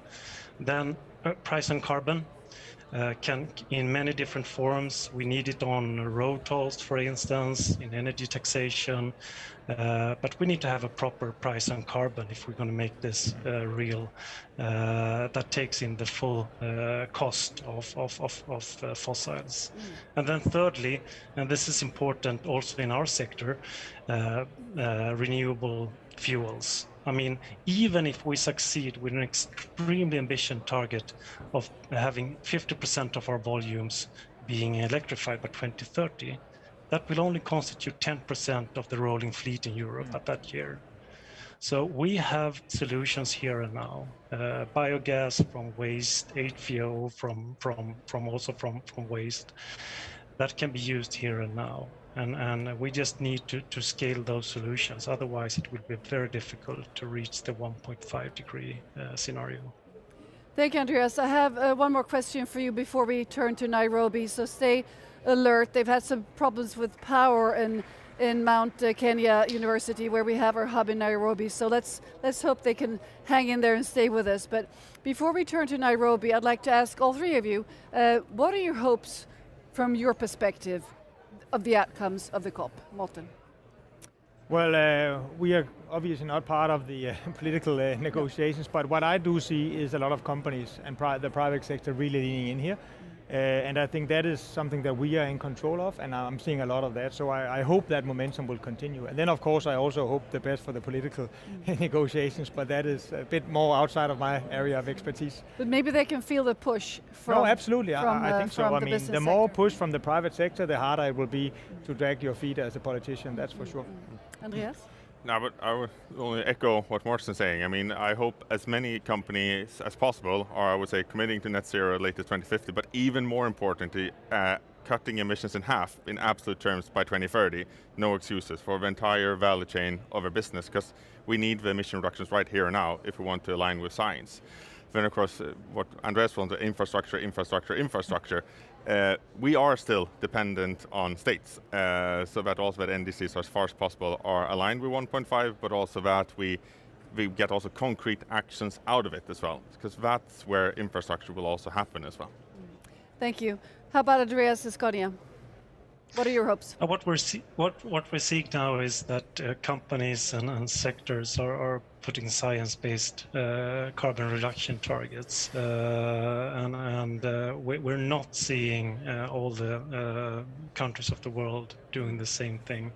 I would say that the NDCs needs to be sharp and needs to be aligned with the 1.5 degree scenarios. Everything else is an embarrassment, quite frankly. But you know, we shouldn't be naive either. I mean, there is differences between countries in this world, and I think the developed world, need to step up also and make sure that we are doing our part to financing this transition. Well, thank you. And pointing this way to the plenaries, the jury is still out there to see what will be the outcome of this COP, of course. Let's now turn to Nairobi, to Dr. Robert Ngunde Josephine, and see what questions we have from the hub at Mount Kenya, Washington. Mount Kenya University. Mount Kenya University. Thank you very much, Catalina. Unfortunately, we were not able to join you within the first round, and we had very interesting questions.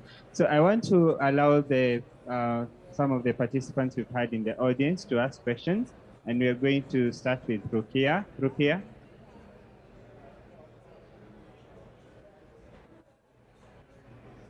Hi there. Yes, we can hear you. My name is Rukia Ahmed, a student at Mount Kenya University doing Bachelor of Education Science, and I am a young climate activist. My question is, what measures are put in place to implement carbon pricing policy in the most transparent way with the emissions? Thank you. Thank you. Who would like to answer this one? So just make sure we get the question right. It was about what it takes to implement a carbon price? Carbon pricing, the most transparent ways of implementing carbon pricing. I think from our perspective, I think actually just a tax on carbon would be helpful because it would level the playing field. For the ocean part of our business, we are regulated under the United Nations, the International Maritime Organization. So we really hope that they will do that. Right now, it's not moving fast enough in that area. But again, hopefully we can put some pressure on that. But that is our perspective to, if we do that, I think even our CEO have said that it should be around $150 per ton. Then we would actually have leveled the playing field and we would be able to speed up. And then that proceed can then be used to also make sure that we get a fair transition. Level the playing field. Yes. That would be terrific. Let's take one more question from Nairobi. Yes, Kevin. Hello. My name is Kevin. I have a question now. We know Kenya has a UN headquarters, and my question goes, because the UN headquarters and mostly UNEP, because UNEP is headquartered in Kenya, we see that they use fuel gas all around Kenya, and they are the guys that are supposed to be championing green energy, green transportation. Yet they are not that, and you usually see that mostly even on companies that support or even say that they are supporting climate change. They are doing something of climate change, having big cars. And my question goes, when does the talk stop, and when does the action start? And my other question is, what laws or what policies are being put to guys who are using, to guys who are producing chips, something like lithium, because they get those materials mostly from Africa, and they are gotten from maybe either stolen or from ill-mannered ways. What are the policies that have been set? Thank you. Thank you very much. It's your question is very much about following through and walking the talk and not really delivering on what these companies and players say they will be doing. So Andreas, comments? Yeah, I would say, first of all, cutting the emissions in half, or the entire emissions in line with 1.5, it's a massive challenge, and I would say some will be short term to implement, some mid-term, and some long-term as well. So I think it's also key to separate the agenda based on that time horizon. And then I think coming to the long-term development, I think the ocean industry to move that to zero emissions, I would say that's a long-term agenda. Internally, we have taken very strong short-term action by actually creating a plant-based version of our famous meatball, which is as tasty, or if not even tastier. They're very tasty. We also said in massive increase of energy efficiency of already energy efficient LED bulbs as well. And we've also seen a big increase in the consumption of renewable electricity in the manufacturing of IKEA products. So there are certain things which are a bit quicker to address, but I think that's also the low-hanging fruits. Some are not so maybe so low-hanging, but then we will come closer and closer to a more long-term agenda. We need to start with those roadmaps now because it's massive transformation that's needed ahead. So everything needs to be done now, but some will have a result later. And I understand also that the question also was also related to transparency and material flows, raw material and resources out of the continent of Africa. So let's see if we have any comments on this one from Andreas at Scania. Transparency. I think that's a great question. I mean, we need to make sure now that we're not building a system, building value chains here that puts the burden where it shouldn't be. I mean, we need to make this transition, not creating more problems elsewhere. So when it comes to lithium, cobalt, rare earth minerals that are crucial for electrifying transport, then we make sure that we have very clear demands and very clear requirements when we're sourcing that. And then the next step, of course, is to recycle, to actually mine the system and not the earth, and make sure that we are sourcing those metals and minerals from the batteries that are in rotation. We're not there yet. We're still producing much more than is out there, but the good news is that all lithium-ion batteries, 100% are recyclable and will be recycled. So that's where we will get around a little bit of that problematic that you raised. Well, thank you very much, Andreas. From Scania, and thank you very much, Andreas from Ahrens from IKEA, and also Morten from Maersk. Thank you so much for joining us here at the We Don't Have Time stage at the Nordic Pavilion, and thanks very much to all the hub in Kenya for excellent questions. And we will now listen to a message from to the world leaders from UNDP. Hi, my name is Ejan, and I'm an agri-journalist from Kazakhstan. I was born in Semey city. We have beautiful, incredible winter, but unfortunately, after 2 days, the snow becomes black because of central heating systems.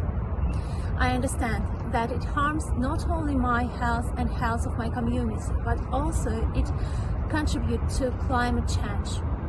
I am asking all global leaders to make faster decisions in order to transform central heating systems to alternative energy. Beautiful message to the world leaders and we have different voices, different days here to bring these messages on to the world leaders. And now I'd like to introduce again Ingmar Rentzhog, the CEO and founder of We Don't Have Time, to talk a bit about the activity on our app. So please join us, Ingmar Rentzhog.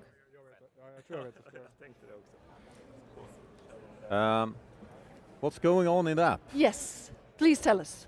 What's going on in the app is very much discussion about that it's more expensive with green energy, and we heard it in this panel just before.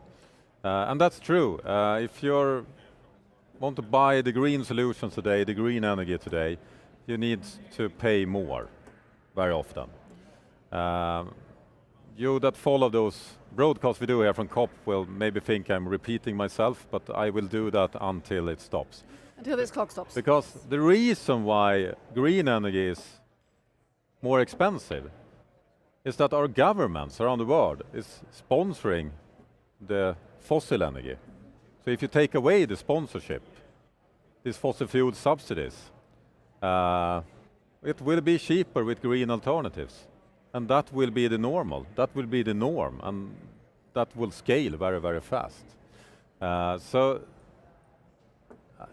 People complain about that it's more expensive when they should complain about the unfairness and how rigged and corrupt the economic system actually are.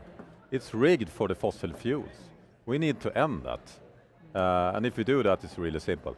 Another thing that our platform plays a huge role here is that we have seen throughout the whole week here that so many amazing solutions. It's actually a lot of business leaders that are implementing, doing stuff for real, not just talking about it, but doing stuff for real. But I think most of them are failing. Because if they only work on their own solution and their own implementing of the solution without communicating that to the world, we will get stuck in the old world. So this is something I encourage everyone. About inspiration. We need to speak out, not about what's wrong with the society. We need also to speak out what's great with society, what we can do, and we need to brag about the achievements. We're not perfect, no one is perfect, but we need to brag when we're doing steps on the way, and that's one of the biggest reasons I founded We Don't Have Time. We Don't Have Time is the largest platform for climate solutions, and I invite everyone on the stage we have here and everyone that are working actively to solve the climate crisis to join us as a partner and become active. And I'm very pleased to see that our number of partners are increasing all the time. Well, thank you very much, Ingmar Rentzhog. And I'm now going to hand over to my co-host, Nick Nuttall, for the next segment.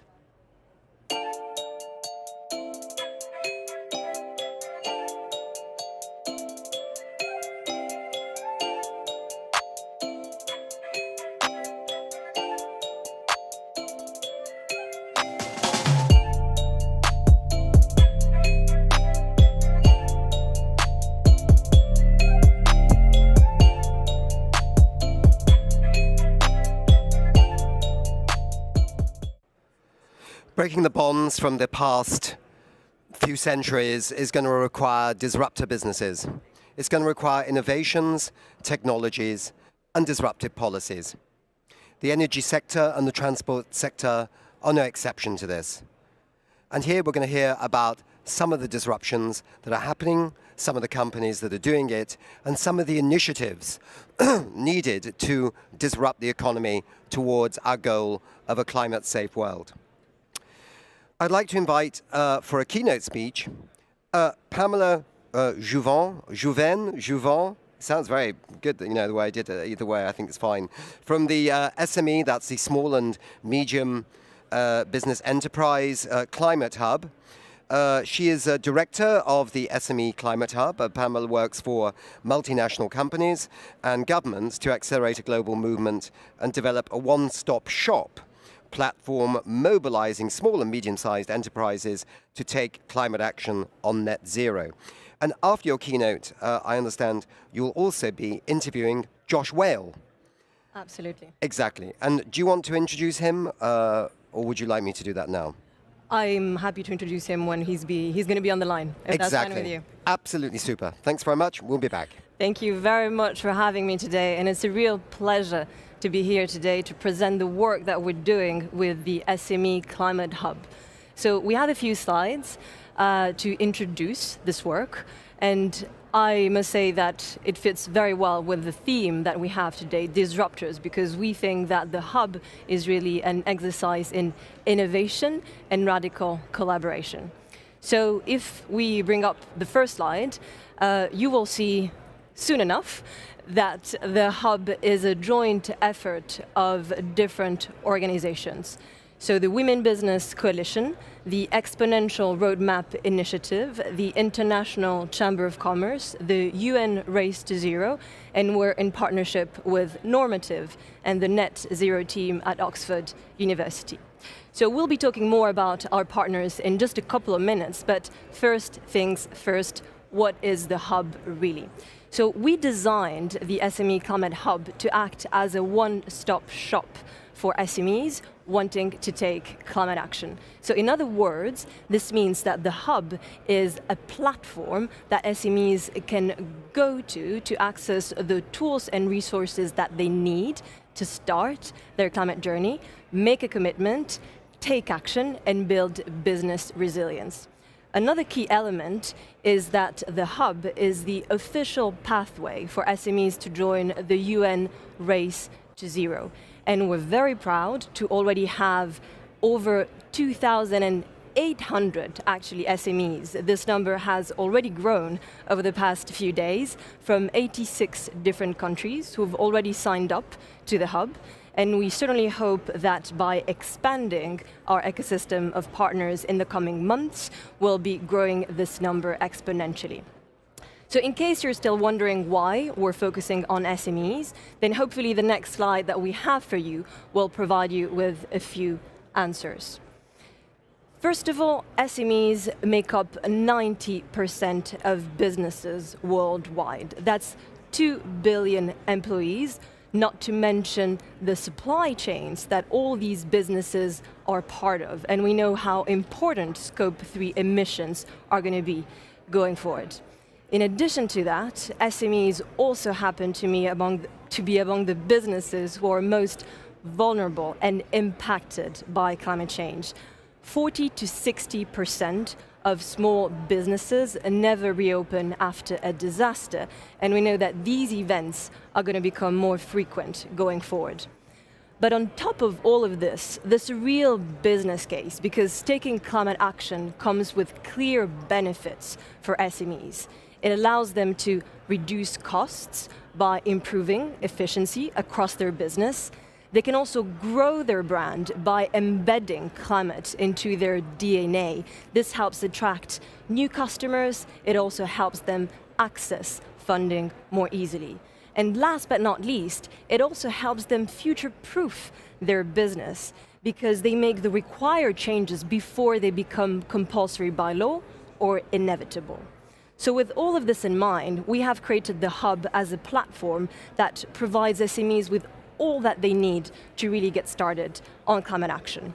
So you'll see on the next slide that when SMEs go into the Hub, they're able to make a commitment in line with the Paris Agreement. That means reaching net zero no later than 2050, halving their emissions by 2030, and reporting on their progress on an annual basis.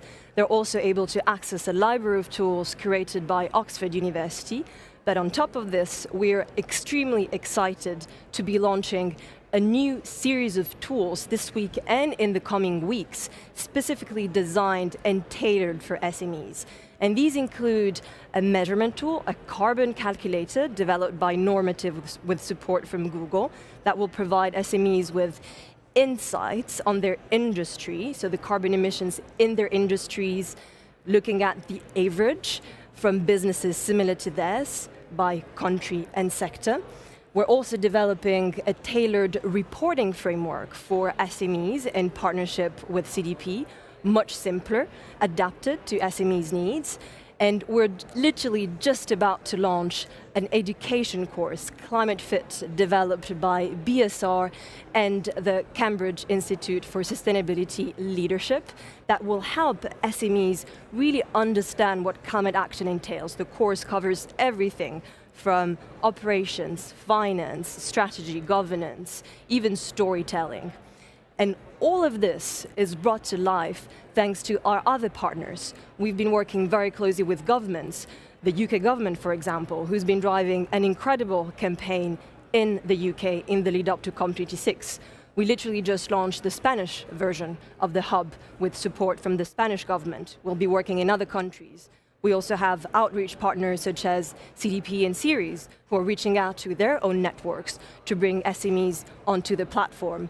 We have corporate partners, strategic partners that are funding, supporting, and developing, helping develop some of our work.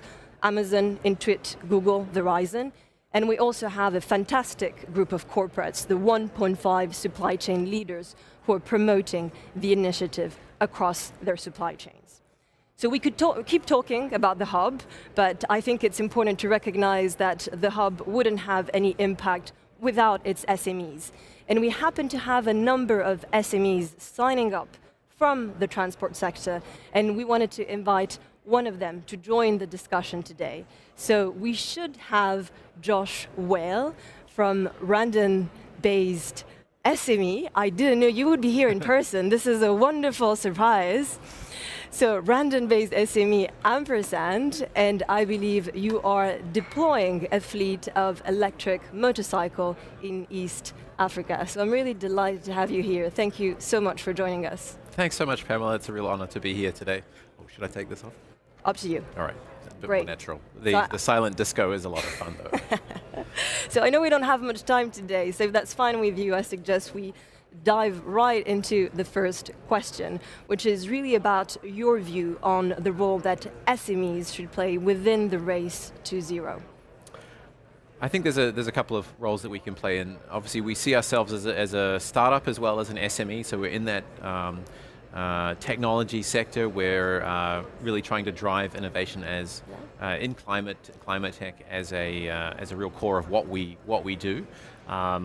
But in doing so, we also are very conscious of our emissions impact. We also receive some grant funding, so we have to track our impact, and so we're becoming much more aware of that. And so I think as an early adopter for awareness and using some of the tools that are available, there's a Swedish company, Normative, that's developed a tool to track the carbon impact for SME businesses, making it really easy for companies like us as well.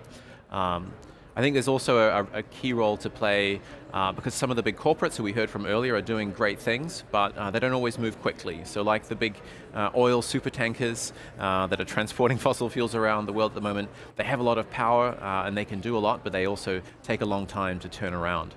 And so when we were starting out as a startup in Rwanda doing electric motorcycles, we always heard, some big OEM, one of the big Indian or Japanese motorcycle companies that sells all the motorbikes in East Africa, they're going to come in and just take it over. As soon as they see it's a good idea, they'll be there the next day. That just hasn't happened. In fact, we've come around to actually seeing ourselves as an energy network business, and those big motorcycle OEMs, we're actually trying to drag them in. It's quite the opposite.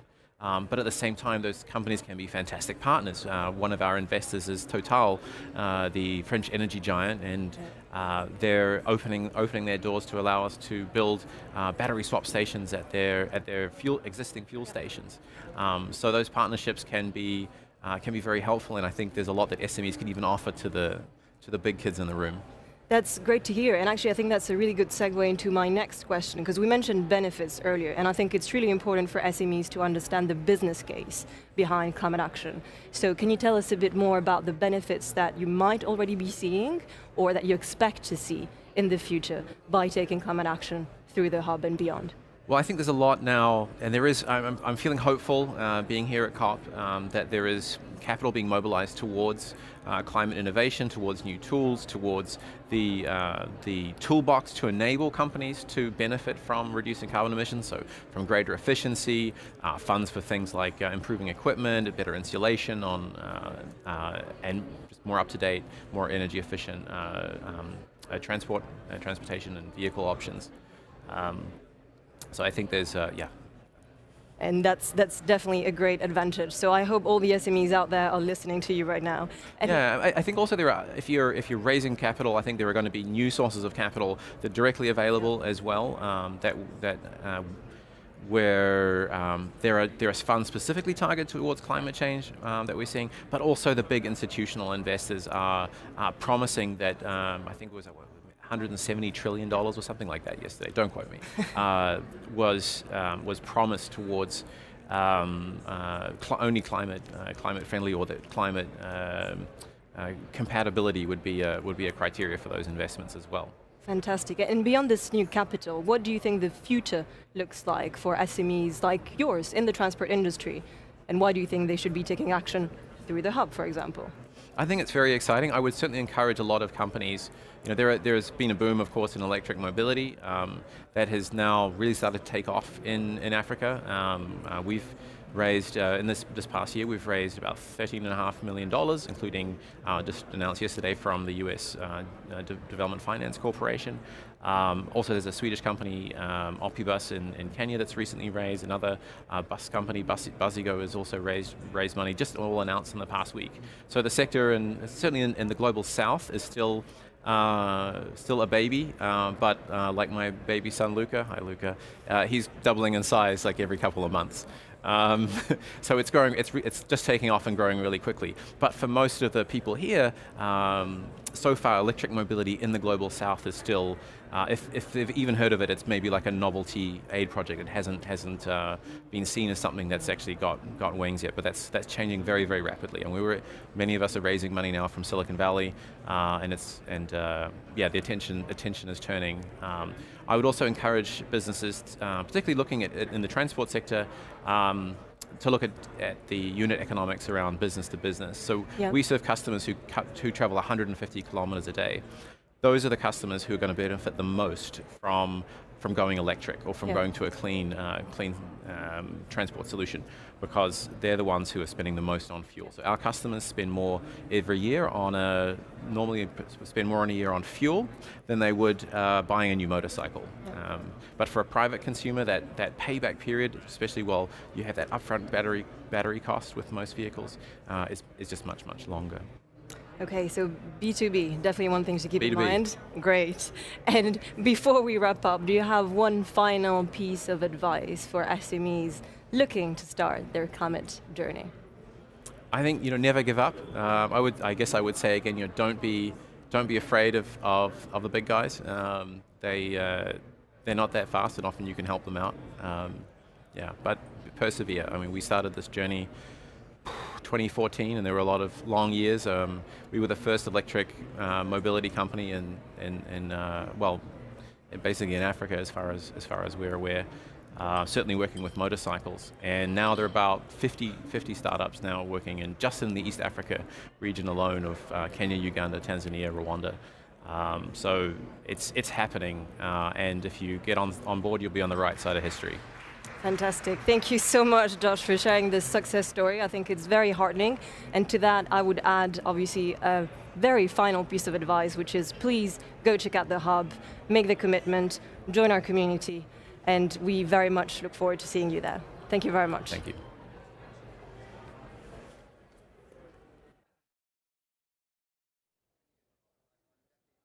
The moderator, fantastic job, well done. And it was also very interesting too. We're now going to go to a panel session on energy, but we can also include transport in that as well, because that's one of the themes for this show. First, I want to invite or introduce Erik Martinsson, who is the CEO and co-founder of Svea Solar. It's the fastest growing clean tech company in Sweden, and one of the leading solar energy companies in Europe. Mr. Martinsson, Erik, is co-founded the company in 2014 with a clear vision to liberate the world from harmful energy, and since then has expanded the business into 5 markets in Europe. Mr. Martinsson was awarded Sweden's Super Talent 2021 by Nova Talent. Joining us on the panel is Per Larssons, who is Director of Sustainability at Ragn-Sells, which is a waste management company, really trying to completely transform its business sectors and approaches into what is waste, and very much looking at it from the vantage point of the circular economy. He's an award-winning winner in communication, social sustainability, and entrepreneurship, listed multiple times by Trust Across America as one of the top thought leaders in trust. And he's currently appointed an expert for setting environmental targets for sea and coastal regions in Sweden, which presumably is in terms of pollution. Come and join me, Per. Yeah. Then we also have Jonas Eklund, who is the CEO and president of Zelio. Zelio has developed a unique technology for renewable energy in recycled aluminium and supplying the energy as electricity and heat at a low cost on demand. At all hours of the day, of course. That's important too. Jonas has extensive experience of leadership in renewable technology companies with a focus on the transformation of innovation into the commercialization and global market expansion. In 2019, Jonas was awarded Mission Innovation Champion. So, these are our panelists. I hope you're excited to hear from them. And let me kick off with a question to Erik from Svea Solar. We know that electrification of our society is taking place. Today, this will lead to an increased demand for electricity in the future. And some countries like Sweden, people are already complaining, having a debate about rising energy costs. I remember a few years ago, it was the same arguments in Germany over the cost of renewable energy subsidies. And some people are worried about potential electricity shortages. Based on the situation today, what would you say that is possible for us to do in this mega transition? And do you see any specific obstacles that might slow us down? And not just in Sweden, right? We're talking about a worldwide thing with renewable energy. So basically, I would say that there's three megatrends. We're electrifying transport, we're electrifying industries, and we're making sure that the grid is renewable, basically. And our job with working with solar is to really ensure that we are putting out our solar, our storage systems, our EV chargers as fast as we possibly can here in Sweden and elsewhere in Europe, because we are going to have a massive shift of energy and electrification now. And I would say we have the products out there. The solar is good enough, the storage are getting better and still are good enough right now.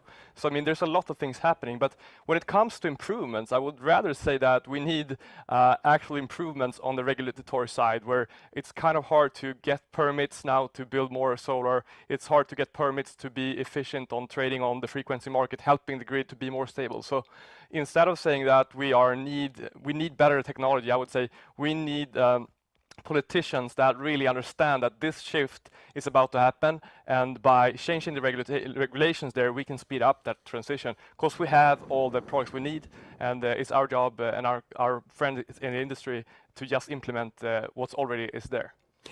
Let maybe come back to this question, and maybe everybody else can be involved too after Erik's just made his comment. But solar power, you're in this part of the world, which is in the Nordic region. I'm British, and I remember lots of people laughing when Newcastle University, many years, put some solar panels on their roof, and everybody said the sun doesn't shine in Newcastle. It rains either 364 days or 363 days. But is this not a myth with solar power? Can't we do things with solar power even in cold northern latitudes? Is this an important point? I mean, I think it's interesting. If it works in Sweden, you could have the argument that it works everywhere.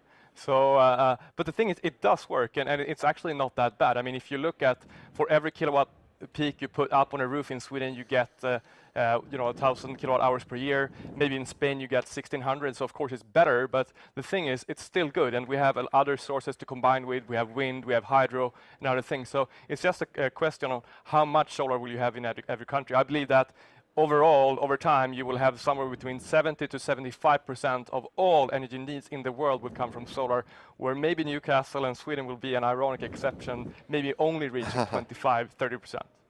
I'm going to come to Jonas in a second, because he's going to talk about storage, which is a really important topic. But Per, from your perspective of a large company in that part of the world dealing with waste management, where does this nexus between, energy, transportation come in terms of decarbonizing your business?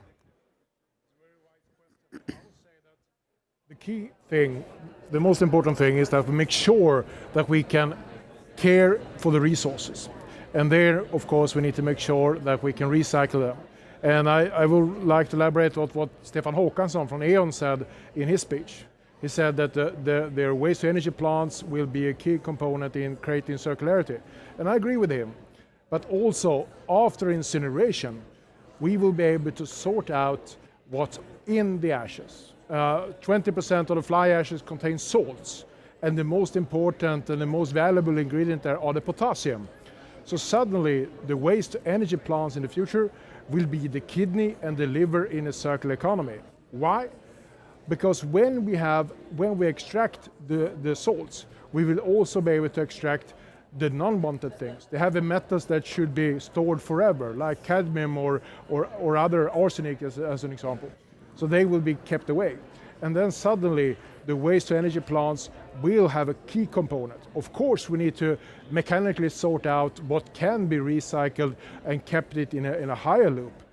But everything can't go into material recycling. We have put in so much nasty stuff into our ecosystem, so we need to loop out the bad things. And here, where it connects. Yeah. Maybe I can come to Jonas here, because there was a big announcement today here. I don't know if you were aware of it, but I think it was called the Long Duration, is it renewable energy storage system? I was talking to some people at Alfa Laval who are part of it and very excited, and I think you're part of it too. Could you just tell us a little bit about what this announcement was about, and then explain a little bit how it fits into what you're doing? Started to reach out and get the understanding of how important the energy storage is for the transition into renewables. And in one way it can be very obvious, but it's also been some kind of neglected or even forgotten must. Because to be able to have renewable energy around the clock, you need to store it, because the nature is not reliable enough. And looking at what happened when we turned from renewables into fossil fuel, that's because fossil fuel is stored energy. And it gives you on-demand energy in the location you want to have it and at the timing you want to have it.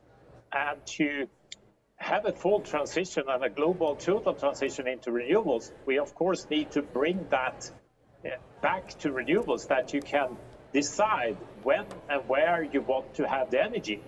And the key enabler for that is long duration energy storage. And that's what we formed with this council that we released today with these 25 companies, with Aselio and Alfa Laval and several others.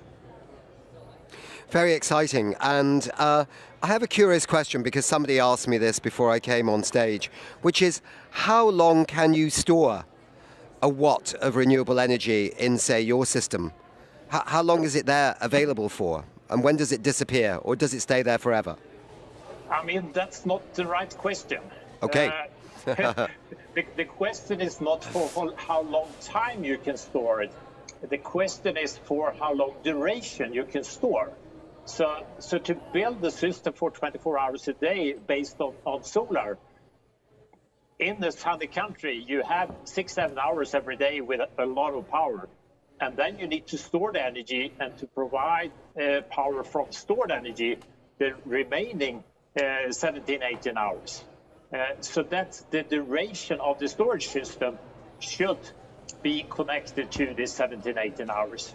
Yeah. Then, of course, if you try to build 24 hours a day, 365 days in Newcastle or in Sweden, you need something else. Then you need to store the energy for a long time, providing summer energy in the winter. That's a completely different question. But for long duration, that has been the missing piece here in the puzzle, is to, together with solar and wind, build a system that provides dispatchable on-demand energy 24 hours a day. And for doing that, you need a real long duration on 10 hours, 13 hours, 18 hours, something like that, to build such a system. Interesting. Erik, let me come back to you. How important is what our colleague here is doing, and how important is it that we do have an initiative of many, many companies, including in engineering, on storage? How significant is it for the industry that you're in, producing green energy? No, I would say, going back to that sort of take with combining this with industry, electrification of cars and so on, it's critical. I mean, obviously, we need to store the energy in batteries. We need to have other more long-term solutions, such as Aselio is providing, and other features. I mean, so really working with this ecosystem, having wind, solar, hydro, where you have the ability to have that, and combining that with different sort of solutions is key, I would say. And I mean, it's not that we don't have the solutions. I mean, like Jonas has talked about, there's different solutions out there. Now the companies need to come together and just implement everything. And that's why I mentioned in the beginning, the politicians need to understand that we need to run now. We need to go fast, and they can't stand in our way. Per, yes, please. Yeah, and coming back to transportation, what we are doing now in our new plant that we're setting up in Stockholm, where we're going to produce the salts out of the fly ashes, we will collect them from different waste to energy plants surrounding the Stockholm area. And of course, it will be fossil fuel. We make fossil-free fuel. We make sure that we doesn't transport and using today's technology. We use tomorrow's technology. So when you create circular system, you need to make sure that when you transport things, they need to be fossil-free. And one other example of that is our collaboration with Bring in Stockholm and in Oslo and more cities, both in Norway and Sweden, where they are transporting goods out to the customer. We as a waste management company, and we're collecting back the returns. So we're bringing the parcel out, bringing the garbage from the end customer to our hub with just 100% electric trucks.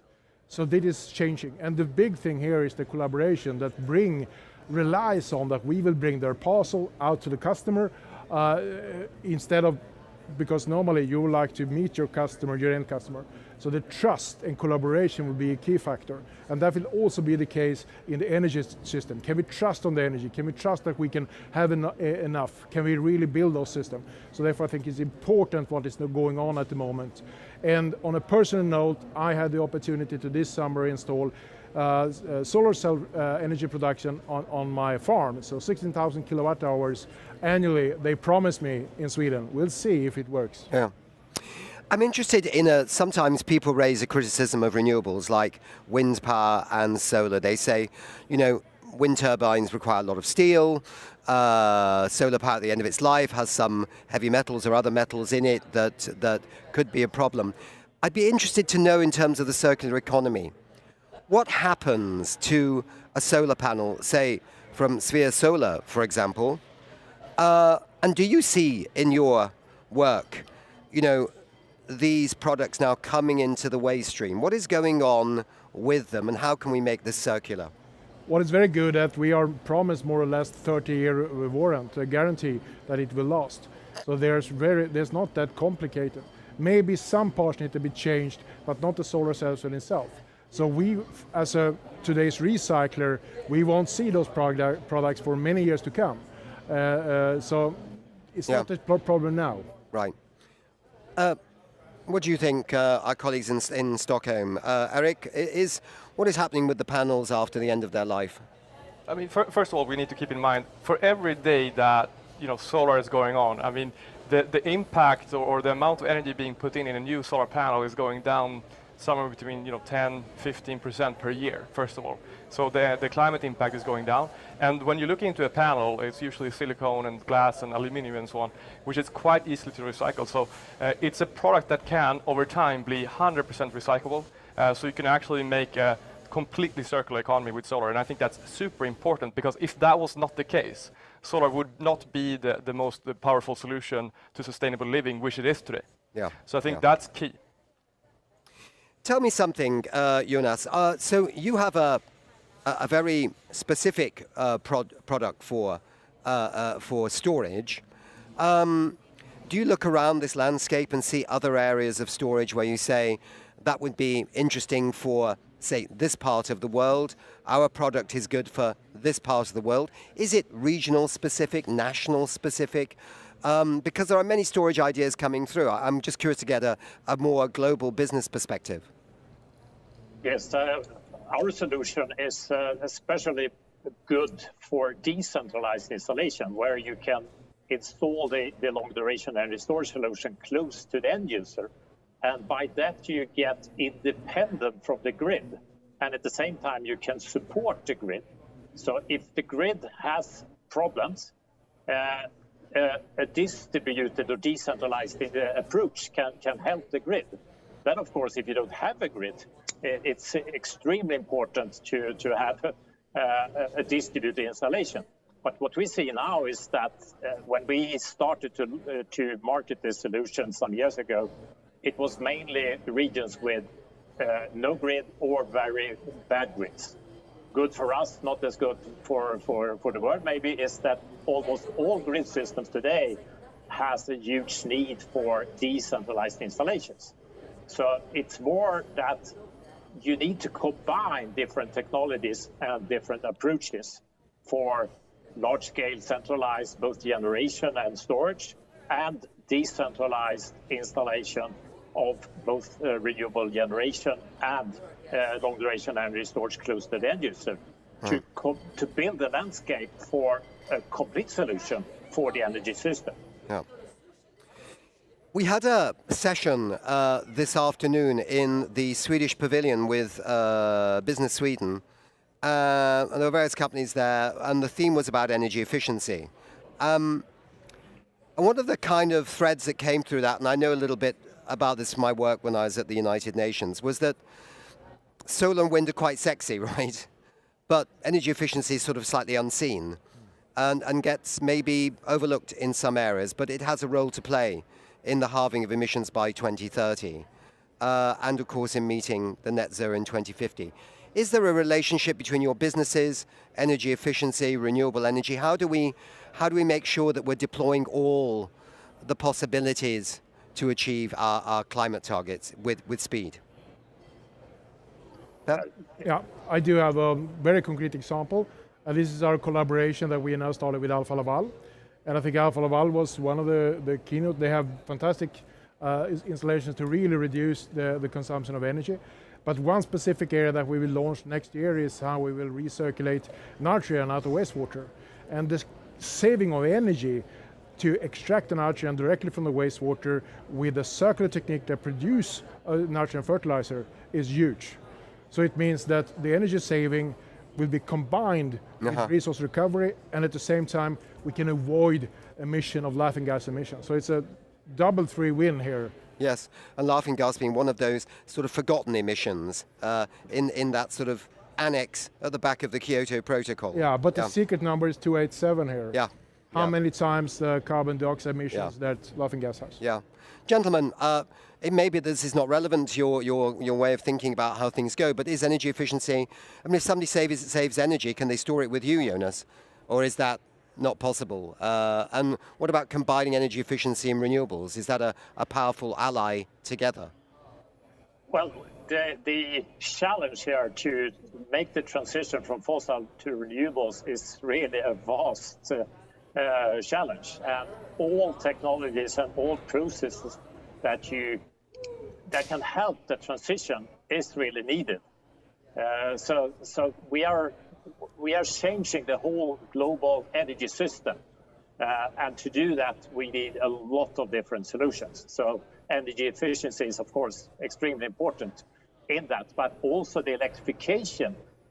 You talked about electrical cars before. That's also a transition from fossil to electricity as an energy carrier. And that electricity needs to come from somewhere. Renewables, of course, and you need to have it available 24 hours a day. So you need long duration storage as well. Yeah. And you need to be efficient, so energy efficiency as well. Okay, last question, big picture question. What will the world look like to you in 2050? Each one of you, short answer. What will it look like? By creating a circular economy, we'll be able to then reduce our carbon emissions, so we will fulfill the 1.3 degree ambition. That is my answer. Yep. Guys? I think that putting a target that far ahead is too far. We're going to run as fast as we can, and if we can make it faster than 2050 or 2040 or whatever we're going to do, we're going to do it faster. So my job is basically to run as fast as we can, and if we can get there faster, we're going to get there. But hopefully we have reached that target a long time ago when we are there. Right. Jonas? Yes, and of course we need a total transition into renewable energy. Yep. But as I said, the challenge is vast, and looking at long duration energy storage, we need 1 terawatt hour just to be on the momentum for net zero until 2025. And so far we have only built 7% of what we need to build until 2025. So it's a challenge, and it's also a huge market. I suppose maybe I'm going to be cheeky and ask a last question. You know, We Don't Have Time is supporting the UN Development Programme with a campaign on fossil fuel subsidies. We all know this has been debated for donkey's years with the G20, with the G7, G8, discussing phase out of fossil fuel subsidies, blah, blah, blah, blah. And yet it doesn't really seem to happen with any speed. Would that be helpful for all your business models if there was a phase out of the fossil fuel subsidies and a proper price on carbon, etc.? Yes, we need the right price on carbon. Yep. Guys? Yeah, I think that getting a price point where everyone is paying for their own garbage would be quite a sort of level playing field that I think everyone would appreciate. Yeah. But even without that, we're going to reach our goals. The question is just the timing. So the question now, as mentioned before, is are the politicians going to give us a level playing field and we're going to run fast, or are we going to just make a nice jog to the finish line? Super. Well, thank you, everybody. Thank you, Per, for being here in Glasgow, and to our colleagues here in Stockholm. Jonas, you're in Stockholm as well, are you? No, I'm outside Stockholm. I was going to say, it looks very much like outside Stockholm, but we won't ask where. But listen, thanks very much for being on our panel. It was a great conversation, and we'll move on to the next section. Thank you very much indeed. Thank you. Right. Oh, there's people clapping. That's even at this late hour. Okay, we're now going to... Oh, right. We need to go to the Stockholm hub. Okay, let's go to Stockholm. Hello, Stockholm. Are you there? Hello, Stockholm. Are you with us? No, we can't raise them. I was told that... Yes, we're here. Oh, they're yes, here. I'm here. Fantastic. Yes, I'm here. Hi, Nick. It so feels like the European Song Contest, this, when it's like, let's go to Stockholm and get their vote. Yes. How did you feel about the last session? Was it a 6, a 7? Are they going to win? I think it's, I want that, not the jog, I want the rush into the future. Thanks. And the long duration storage. I mean, those two things, I like those. Yeah. And then I have a summer house with no electricity and no grid, so I want that solution as well. Yeah. Without grid. Yeah. Thank you. And what about Nairobi? It's so late for you guys in East Africa right now. Anybody from Nairobi with us to check in? Hi, guys. Hi, Nick. Yes, we had a very interesting evening. We've enjoyed the talks. We had very good panelists.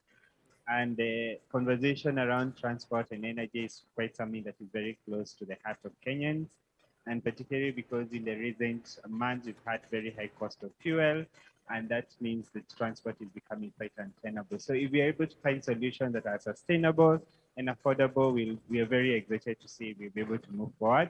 Unfortunately, we didn't have our panelists having a conversation on the main broadcast, but we hosted Kamau Wawero, who is working with Opus Bus, which is actually a Swedish startup company based in Nairobi, and they are converting the combustion vehicles with combustion engines into and replacing them with electric engines. And what is exciting, they're doing this even for heavy vehicles, the 4x4 that are used by tourists. So that is as part of the aim to transition even tourism towards a green economy. So it's been an exciting moment. It's quite late for us here. Part of our audience have started to leave, but it has been very excited, and we're very much engaged even on Twitter, and we're looking forward even for the forthcoming conversations in the coming days. Thank you very much, Nick, and everybody. Thank you very much, Nairobi. And I just want to say one thing, because one of the questions that came from one of your guests there was about the United Nations Environment Programme, and saying that basically the people at the UNEP drive around in big gas-guzzling cars. That's very true. But I think without the United Nations Environment Programme in Kenya, you would not have this massive growth of renewable energy from the Rift Valley in terms of geothermal. UNEP played a big part in developing that and getting it underway for Kenya, and also the world's largest wind farm in sub-Saharan Africa at Lake Turkana. So, yeah, UNEP is actually probably a great blessing to Kenya, rather than it being a problem with some of the cars. And that needs to change. You're quite right. Very, very true. Yeah. Right, I think we've got a video here right now from Matthias Goldman, 5 top coalitions. Now, the way the COP works is that everybody has to agree. Every country has a veto, and this is the 26th time we're negotiating roughly the same issue. So sometimes you will feel that it's moving way too slow, not enough is happening. And that's when it makes sense to look just around the corner and see what the coalitions of the willing are doing, the different initiatives that are going to come out of the COP, not formally part of the COP, but related to the COP and very relevant for the work that you and I do. Here are my top 5 that I believe that we should keep a close look on. First of all, the Global Coal to Clean Power Coalition. It has been pushed hard by the United Kingdom Secretary and Chairmanship, and it's going to be a big thing. Secondly, the joint statement for accelerating the transition to zero-emission vehicles, often the electric vehicles, are the sort of image of moving to a sustainable future. Well, this agreement is also going to be highly relevant for us. Thirdly, the Glasgow leaders on forest and land use, very interesting for a forest country like Sweden, where I'm from, but land use is a global issue and something that we need to tackle better. Fourthly, leading up to the COP, we remember that the International Monetary Fund, the IMF, said that fossil fuels are subsidized to the tune of $11 million a minute. So I expect us to see movement forward to reduce subsidies, to find friends of fossil fuel subsidy reform to move forward and have new proposals for us. And fifthly, we've already seen the methane pledge. Some countries have already joined, philanthropists have joined, companies have joined. I expect this also to be big. And that is my number 1 to 5 until now. I also expect there to be surprises that we don't know of yet. Keep your eyes and ears open. When negotiations are slow, the coalition of the willing will deliver. Great. Thanks a lot, Matthias, for being on with these great messages, which you're doing almost every day. It's really fantastic.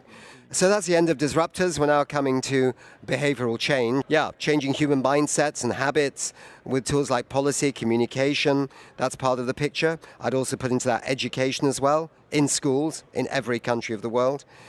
We want to meet some experts and doers on incorporating the transformation of how we think, we speak, and we act in this final segment here. And we'd like to roll a little video right now to explain behavioral change through this particular lens.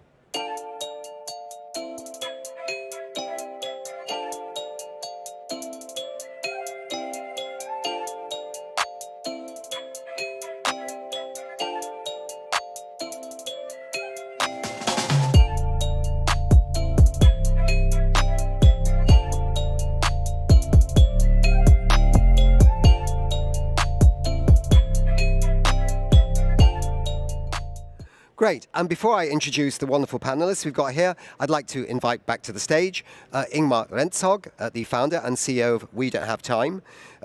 We've been through an interesting journey today with all kinds of things, and now we're at behavioral change. I wonder what that means for transport and energy. I wonder what it means for how people move around. You know, that is a behavioral change too. People got so wedded to their cars, right?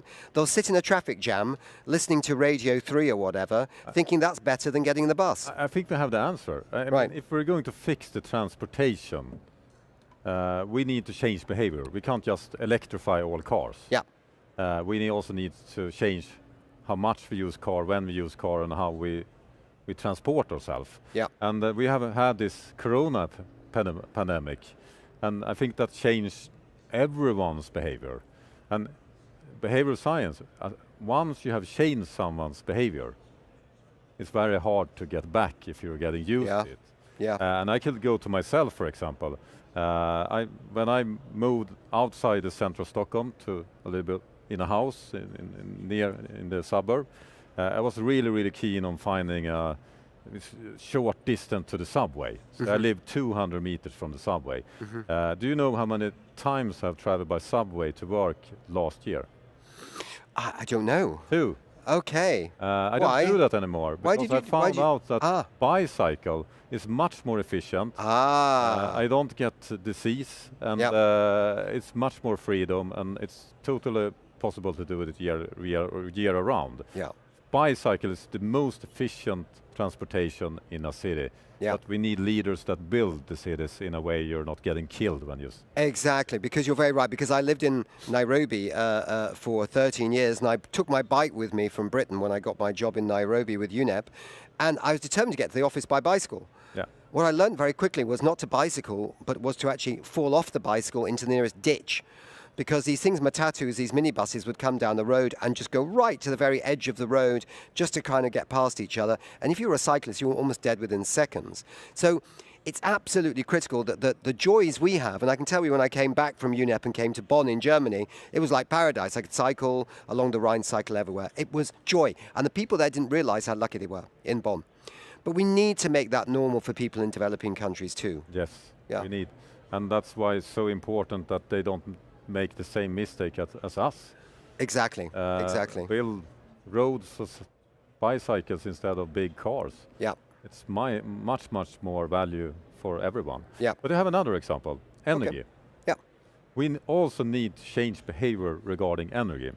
And I think it's more of a mind shift we need there. Instead of being a consumer of energy, everyone could be a producer of energy now. Yeah. We had Svea Solar on the show. Actually, they have installed solar panel on my own roof.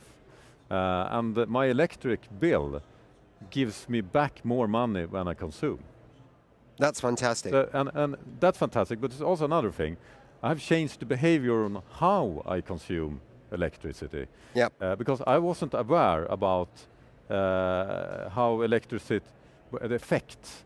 So now I don't use the boiler anymore because it's too much electricity in the short time period, so it's better to use electricity more in a longer time period, etc. I've changed behavior because in my mindset, I'm a producer. I don't want to, I avoid buying other electricity. I want to use my own. Yes. And hopefully I'll also want to sell what exactly. I don't use. Exactly. Which sounds like a wonderful solution when you compare it with we won't say where this house is that we're staying in Glasgow, but somebody has never heard of windproofing because there's a gale of wind coming under the door every night and through the windows, and so the boiler is going almost all day, just trying to keep a temperature that makes the penguins happy. Yeah. It's really unbelievable, and this is in a G7 country, right? It's really incredible. So it's easy to change behavior, and it's fun. Yeah. And you also save a lot of money. Yes, actually, exactly. I make a profit out of producing energy. Yes. I make a profit of not using the subway because it costs nothing to use the bicycle. Exactly. So that's great. And once more, if we just turn off that counter of the fossil fuel subsidies, it will be even more profitable to do this. And this would all move a lot Everyone faster. will do it. Yeah, Everyone the transformation would be much faster. Exactly. Absolutely. You don't need to turn it off. It was just me. No, don't turn it off. We'd like it back on. We need it. We need it. Yeah. You just turned off the fossil fuel subsidies. That was great. I wish it was so easy. Okay. We're now going to move on to our panelists for this area of behavioral change. I'm wondering whether we can get Carly Gilbert-Patrick from the UN Environment Programme in Nairobi. We know there were power cuts today. Oh my God. Are you actually coming through by candle or candle power, or? I'm going to have to put my headphones on actually. I have my iPhone torch as light. Okay. And I'm hotspotting off my data. Wow, okay. So it is 11 p.m. here, but I promise I'm not in a nightclub. Okay, right. Well, we know that because the music was it wasn't very good music. That's right. We couldn't even hear it. Okay, so Carly is a sustainable mobility expert with over 20 years of experience. Key areas of expertise include strategic planning, program and project management, public speaking, stakeholder mobilization, and engagement. That's probably pretty much everything, yeah? Technical areas of expertise include mobility and digitalization, mass rapid transport, public bike share, active mobility, walking and cycling, congestion charging, and low emission zones. Yeah?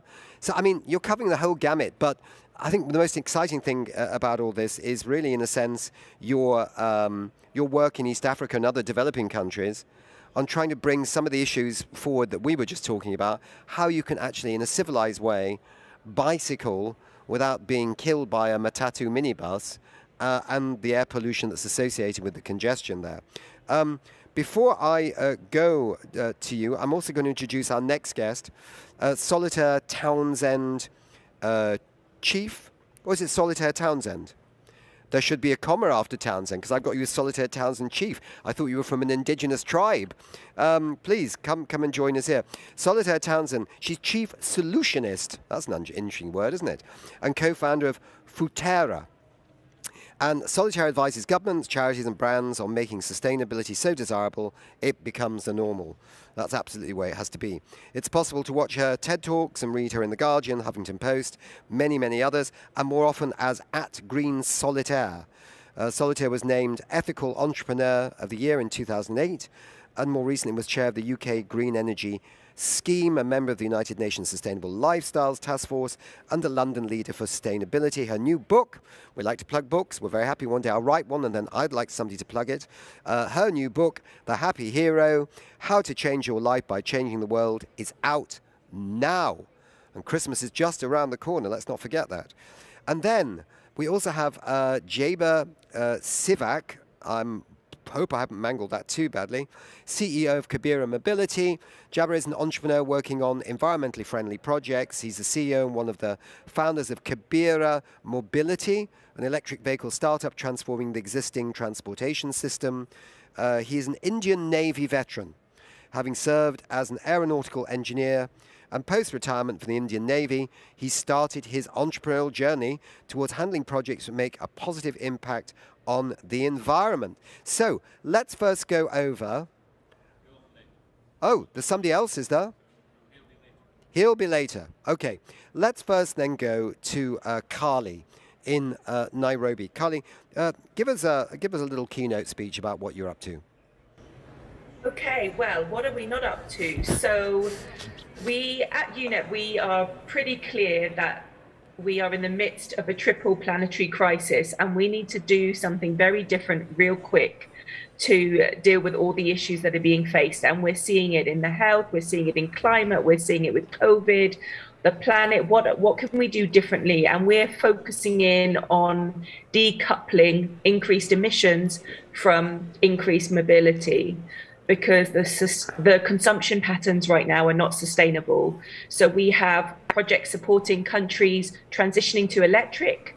We are working on supporting walking and cycling projects, getting governments to prioritize pedestrians and cyclists in a way that we've always traditionally prioritized cars.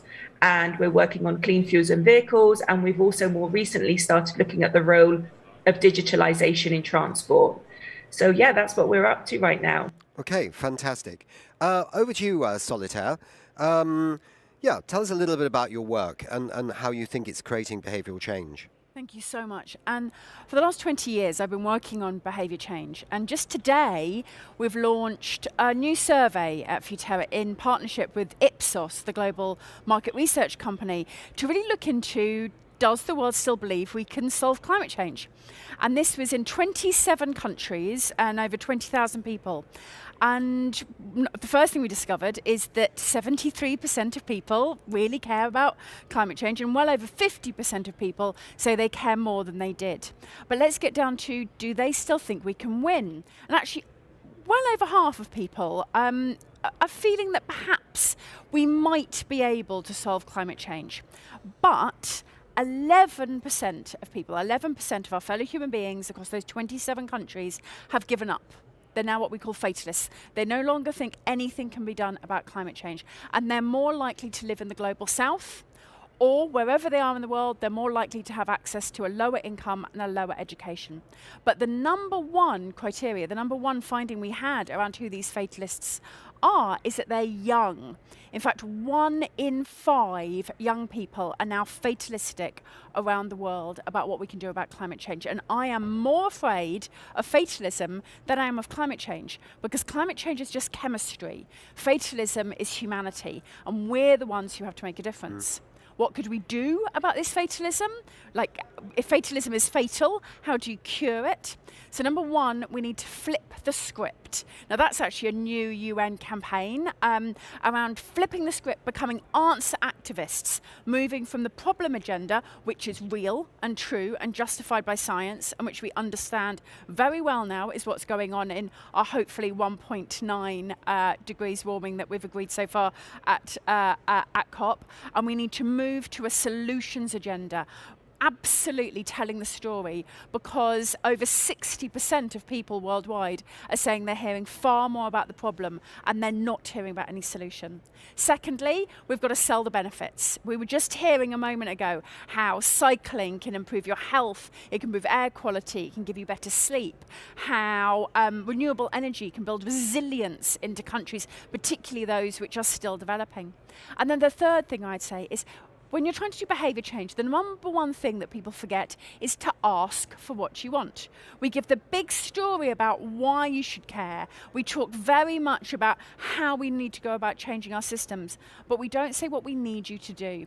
And that's why a few years ago, we worked with the UN to translate the Sustainable Development Goals into Good Life Goals. And these are a set of actions. If you Google Good Life Goals, you'll find them. These are a set of actions that every individual in the world can take, and we know that if you do these actions, you are contributing to a sustainable world. And they're everything from eating differently to traveling differently, but they're also on teaching your children around what they can do about climate change.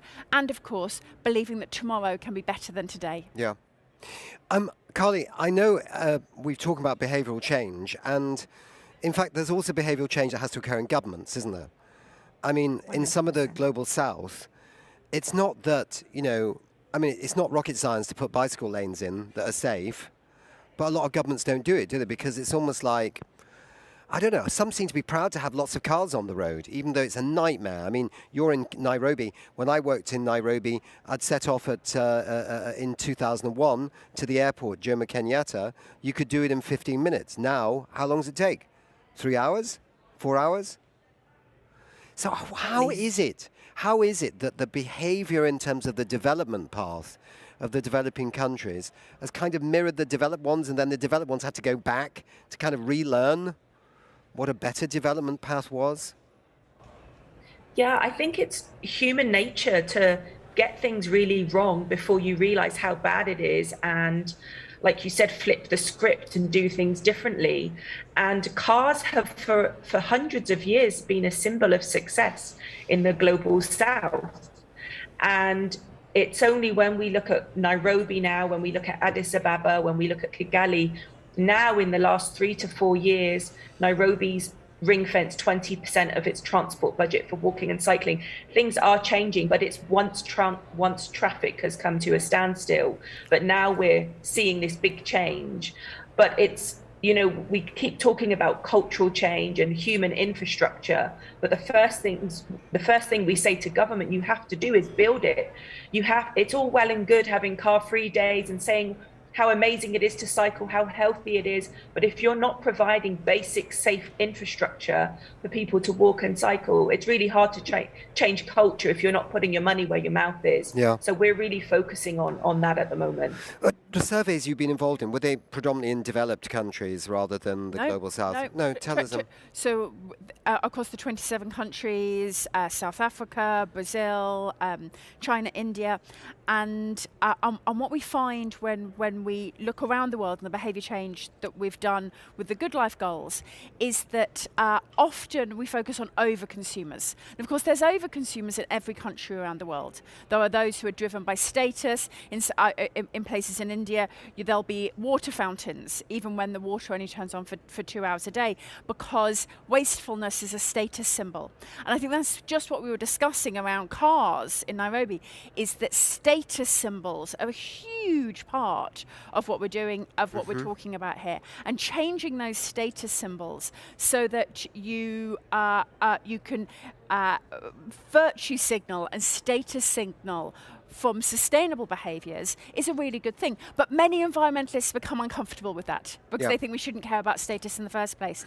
I tend to go with the flow of human nature and go, if we can flip that script to status symbols, being around, being healthy, being mobile, drinking water, eating more plants, and travelling by bicycle as being high status, rather than being unhealthy and sitting in your car, then we'll have won. Yeah. Let me ask you a question, because I think this is sometimes one of the most neglected parts of the Paris Climate Agreement, and one of the most neglected parts of the original treaty of the UN Framework Convention on Climate Change, because in their wisdom, those governments that set up the UN Framework Convention on Climate Change at the Rio Earth Summit, including the former, is it George Bush? I think John Major was the British Prime Minister. Anyway, long time ago, they actually put in one of the articles of the treaty the need for climate education. And this was reaffirmed in the Paris Agreement under something called Article 12. And yet, if you ask any child in a rich country or a poor country, did they learn anything about climate change? Some may say we got a bit in the science lesson. Or there may have been a passionate teacher who wanted to go further. But the developed countries are certainly, from the research I've seen, living a slightly delusional idea that they're actually educating the children for this enormously different future they're going to face. And also the opportunities that might come from a decarbonisation of the global economy in terms of new ways of living, right? It could be exciting, but it's not there. Do you think this is a failure of the governments to actually grasp this as a major tool to get people to think about behaviour differently and realise that we're in a big emergency and we must move forward? Who would like to go first? I think it's more of an opportunity than a failure. I think there's a huge opportunity, and we're actually seeing it in some more of the alternative schools. I can only talk personally in Kenya, but you look at some of the more alternative schools now, and climate and protecting the environment and the planet are being integrated throughout the curriculum, but it's on a very small scale. Mm-hmm. And I think there's a huge opportunity to integrate climate better into mainstream education. But I think there's a bigger question around education, how we teach our children, and actually just teaching our children that this is the situation with the climate and these are the solutions also isn't the answer. We need to give them the skills to manage a planet in 50 years and 100 years, and we don't know what that's going to look like. We're going to have to leave it to them. So we need to give them those core skills so they can deal with whatever the future brings. And I would agree, and I would say that actually young people across the world are educating themselves. Yeah. Actually, we keep having all these campaigns to try to engage the youth in climate change. The youth is there. Actually, I want to run a campaign to educate the over 50s on climate change. We don't need to educate the under 35s. I'm over 50. Yeah, and you're already there. But what again, what this survey is finding and what we find with our work is that people are calling out for what they can do. What are the answers? What are the solutions? And what we don't need is a slow educational process trying to catch up with that and teaching the chemistry of climate change without teaching the culture of climate change. We have to get that story of the solutions out. And that's not just in formal education. That's also in social media. That's also in Hollywood. That's in Bollywood. That's across the world in our storytelling media. They can do a significant part of the heavy lift. And here at COP, we've had a number of, from the BBC and others, make commitments to increase their coverage of the answers, not just doing documentaries about the problem. Yeah, that's good because, I mean, you know, it's so easy to now just focus on where it's a disaster. I mean, we're living it. We're living through the impacts now that some of us who've been in this game for a long time saw as possible things on the radar. What I would say to you about the climate education story is that, you know, children come out of school every year. And it strikes me as being unbelievable that they have such little information. And it's great that the young people are rising up to teach themselves because of the vacuum left by their national governments to actually put it in the national curriculum. And I'll give you one last funny thing. I talked to a really old friend of mine called Tony Juniper, who is head of Natural England, which is the government's advisory body in England on nature-based things. And he was head of Friends of the Earth, one of the big green groups in England, in the 1990s. And I said to him, why didn't you campaign for climate education? He said, well, all the green groups looked at it and they went, it's a great idea, let's do it. And then they all went, no, it takes too long. He said that was in 1993. So we have to start somewhere, you know, I think. But it's a very good point. Okay, if you actually had a seat at the plenary right now in this COP, and you could talk directly to the COP president, the UK minister, or you could talk to any of the governments here, what would be your number one ask? Carly? My number one ask would be not to toe the party line, but be brave and to make brave decisions that are going to get us out of the mess that we're in. I think that was a fantastic answer, and I absolutely second it. And I would say we desperately need someone to step out, be a hero, and do the dangerous, exciting thing, and we will all applaud. You only get one life, and this is the opportunity to change millions and billions of others. Thanks very much, everybody. Carly, get to bed now. It looks so dark in Nairobi. I mean, it's so inky is the screen, and you must be in a room because I know there are beautiful, beautiful stars in Kenya. If you were outside right now. But, you know, thanks so much for staying up so late. It's lovely to have you with us. And Thanks for having me. No, brilliant, yeah. And thank you so much for being with us as well. Very inspiring, both of you. And we look forward to, what is it again? What have we got to follow on Twitter? The Solution Survey. The Solution Survey. Okay. Okay, and at Green Solitaire? At Green Solitaire. There we go. All right. Thank you so very much. Super. Thank you very much indeed. We'll just get to the end of the show, actually. But come on. Maybe we can take... Carly's gone, but... Solitaire, come back on the stage. Okay. Here you go. You can ask one question. This is very unusual for this show, to have a member of the audience ask a question, but let's just do it. Hello. Questions are great. Say who you are and where you're from. Sorry. My name is Bahar Özay. I'm coming from Istanbul, Turkey. And we're talking about behavioral change and for the education for our kids in our schools. We are a developing country, but we're doing in the curricula. But I see the developed countries also are not so successful about this, that we're talking about all this show going on right now.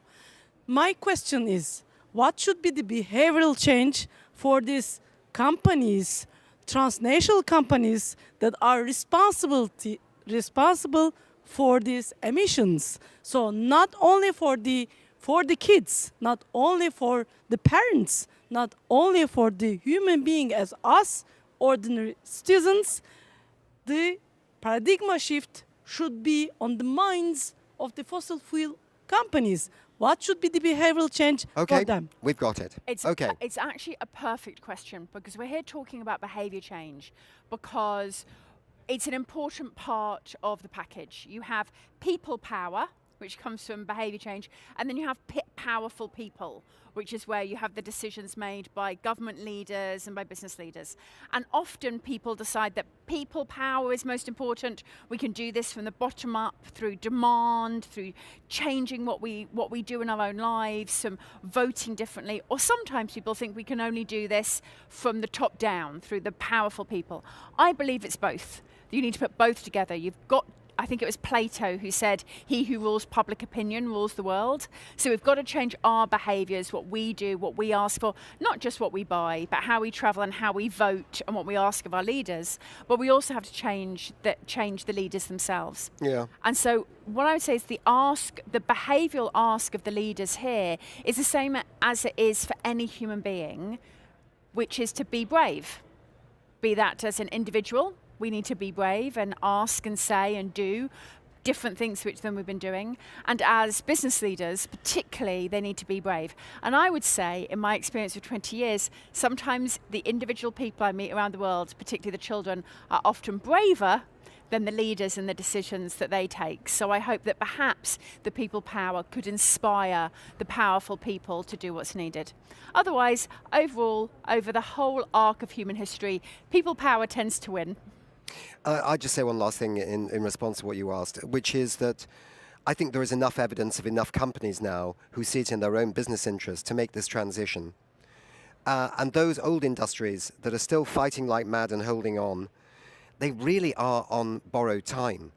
And I think that you can see from the investments now happening in the world that if you invested in fossil fuel companies in the last, say, 7, 8, 9, 10 years, you're getting almost a zero rate of return. Those who've invested in renewables are getting 15%, something like that, on their money. So even the markets are now starting to say that the fossil fuel industry is on its last legs. So let's watch this space. Maybe behavior comes in different ways, or behavior change. Yeah. Thank you very much indeed. Do you know what? I'd really like to go to Washington right now, because you've got somebody there, have you, Sveta? Or you're doing something different, I think, to what we're doing here in Glasgow. Is that correct? Have we interrupted your feed? Yes. Okay. Thanks, Nick. Okay. Have we interrupted? We actually have a guest from our audience. And I'm really thrilled to introduce Dan Lotus, who is the head of comms for Zeta. And we're talking about energy and transportation, so this couldn't be more relevant. So I'd love for Dan to introduce Zeta and then to ask a question, really to throw something out as food for thought. Okay, so we just got lucky. We just got lucky, Sveta. We just got lucky. Thank you. Okay. Great to be here with everyone. My name is Dan Zotos. I am with the Zero Emission Transportation Association here in Washington, DC. Obviously an exciting time for everyone right now. So happy to be talking about transportation. Transportation accounts for 29% of all greenhouse gas emissions in the United States. We have been laser focused on trying to advance robust consumer incentives for the entire populace in the United States. And frankly, we're at a critical moment here in Washington, DC, ahead of crucial votes on public policy. I think there's some really interesting facts and stats thrown out there earlier in terms of what drives adoption. I think it's really both. It's public opinion, but it's also public policy leading the way. I guess my question for everyone in this forum would be, what can the United States learn from European countries with these really vast adoption rates? Yeah, that's a very interesting point. I mean, every country's got their own story, right? I mean, if you're talking about zero emission transportation, but I mean, Norway has, I think, the highest density of electric vehicles because they have, hydropower, which is there, which is really important. Everybody else has got their different story. But I mean, I think target setting seems to have been a big impact on this zero emission transport story. But you have the additional problems in America, of course, of often quite sprawled out cities. And, we're a bit luckier in Europe in having not so sprawled out cities. So that's one of the big challenges. But Sveta, let me ask you, did we come in at a wrong time? Were you doing something else with this fantastic guest? No, you did not come in at the wrong time at all. We're really happy to have Dan here, part of this DC hub. Yeah. And we can bring him back too, so we can chat about this some more. But it was not, there couldn't be a better theme on energy and transportation to not then talk about Zeta and what's happening here. And of course, right now is still a momentous moment in United States history in terms of climate investment. We're still looking to see the passage of a $555 billion act that would really see clean energy brought to the United States and that would really support American families here in Washington, D.C. and throughout the entire country. So It's a really exciting time to be in Washington. Any thoughts on that? Yeah, just great to be here. Happy to participate. And, the point on targets are important. The Zero Emission Transportation Association, our goal is 100% electric vehicle sales by 2030. We know it's ambitious and bold, but we are confident we will get there. Appreciate being here. Happy to continue the conversation as well. Thank you. Yes, unfortunately, we're going to have to wrap it up here because we have to go to India, where we're speaking to a gentleman, a retired Navy veteran who is running an entrepreneurial company with electric vehicle startup. But I would say we're all going to be listening out for what happens in DC. It's really important, as you say. And I also think that when it comes to zero-emission vehicles in the States, I had the pleasure of going in an electric car journey from San Francisco to New York in 2018. And it's amazing how many charging points are being laid out. Great, thank you very much. So, Jabba, Siwak, maybe I pronounced that very badly, I do apologize, but we're so pleased we finally made that connection. I think it's been a bit up and down. Tell us in 5 minutes, what are you doing in India? What is happening with your startup? Hi, Mr. Adam. Good evening, everyone. It is nice to join with you and be part of the main programs. Let me tell you, myself, Javier Schwartz, and I'm the CEO of Kavira Mobility, which is an electrical vehicle startup based out at Goa, India. And it's basically working towards segment-based solutions, providing electrical mobility on segment-based solutions. That is what the main program, what we are working around. And we have got, I'll just share some more detail about the, we have a college-based student segment, daily commuters and bike segment and delivery segments. Our vision is to provide accessible and affordable segment-based mobility solution in India. So let me, this is enough about the Kavira Mobility, but I can tell you the biggest impact that EV will have is on pollution, which I can say here more about it. Today, the transportation sector, as we know, is the biggest responsible for pollution damage. That is around 48% in worldwide damage or the pollution impact is created by the air pollution created by the transportation system. And out of the 48, around 60% is done basically by the personal mobility like car, taxi, bikes, and everything.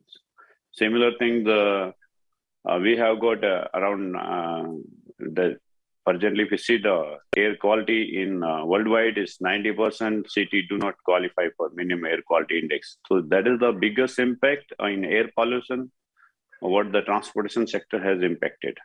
Further to this is the sound pollution, which is around 53% of the worldwide, which is the biggest impact on sound pollutions created by the transportation segments.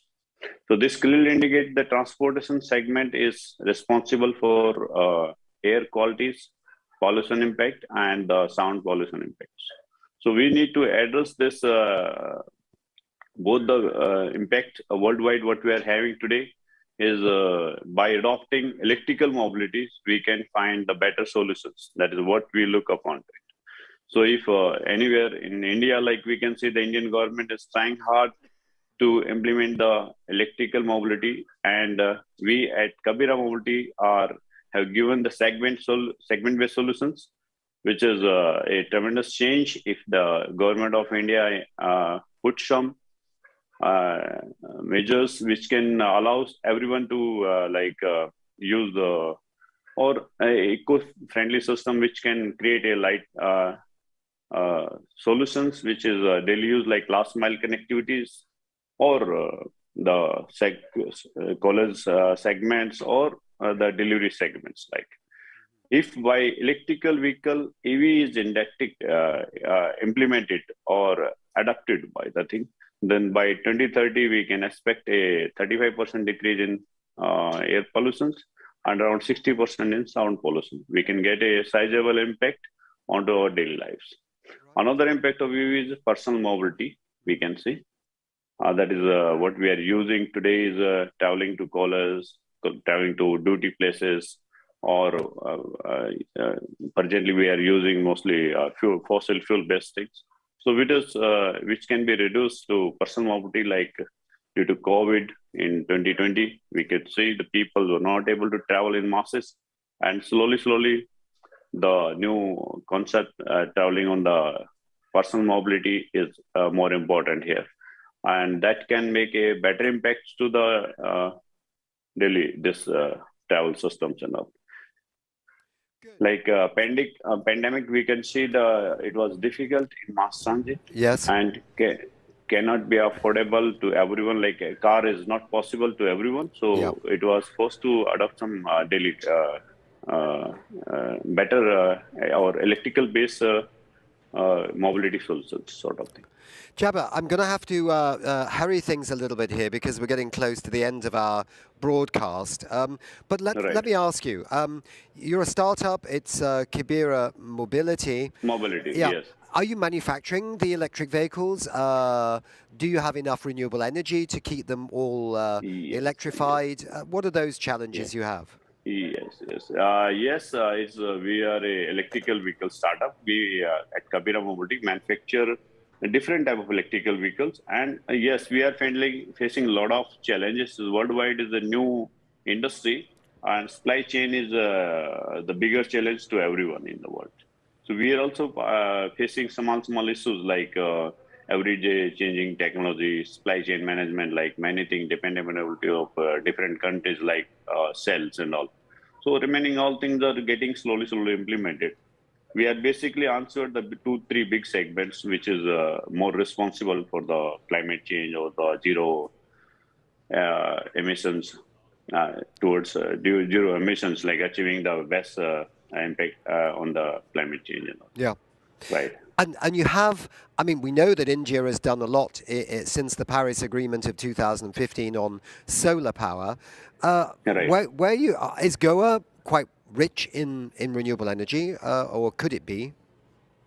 Right. India entirely, I can say they are trying to move towards solar powers and all. Goa, if I can say, yes, they are renewable energies around, I do not know exact amount, but it is around 25% should be, and growing every day. Right. Well, this is very exciting indeed, Jabba. And we had a session on before, I don't know if you saw it, where people were talking about the whole energy storage story, Swedish companies and others working on that. I think, the growth of renewable energy in Goa and storage coming soon should really help with your business, yeah? Yes. I think that should make a bigger change. I'm not aware about that project which you mentioned, but it is going on. And our entire plants have the renewable energy sources. We are using all solar-based. Our plants are working on the solar-based power solutions, so we don't depend outside most of the thing. But the charging station, if you implement, that can change huge. And we are already on that project. We are working very fast. Right. And adaptability should be done very soon, by 2025 or so. Right. Well, look, please keep in touch with We Don't Have Time. We were very delighted to have you on the show, and we'd be very happy if you want to write to us to give you as much information as we're getting at the COP26 on some of these areas to do with, new solutions, storage, and all kinds of stuff. Yeah. Sure. Okay. There are a lot of information that will be keep imparting on the platform. Yeah. Thank you so much indeed, Jabba, and thank you so much for staying up so late. Bye-bye. Thank you, Adam. Bye-bye. Well, we're coming to the end of the show, people crying in the audience that we're finishing. I mean, it's there's not a dry eye in the house. Come on, Ingmar, come and join us again. What did you take away from the show? What was the big headline takeaways? Big headline for me is that we energy and transport is two huge areas. Yeah. That is quite easy to solve our challenge. And it's also the area where if you're an investor and have some brain, it's a no-brainer to invest in storage, energy storage. It's going to be a huge market because we need to store the renewable energy. And it's so many new solutions on how to do it. So that's going to be a boom market. And regarding transport, that is actually the sector where my opinion is moving fastest. I mean, the whole car industry is being electrified, and it's happening much faster than most people have predicted. We still have a little bit slower in shipping and airlines, etc. But it's going to happen there too. But of course, it's not fast enough. Yeah. But the most positive takeaway was actually the International Energy Agency. That they crashed the numbers of all pledges we have here today, and they come up with this prognosis that we're going to hit no more than 1.8 degrees warming. Yeah, that's and really. That's actually that was something. That's below 2 degrees. Yeah. It's still higher than 1.5, but if you're at 1.8, you will have 1.5 in reach. Yes. But when again, it's pledges. And it's not so hard to pledge that you should need stop smoking or anything else on the New Year's party. I mean, COP is a little bit like a New Year's party for the climate. Yes. But it's a day after COP, and those pledges needs to become action. Yeah.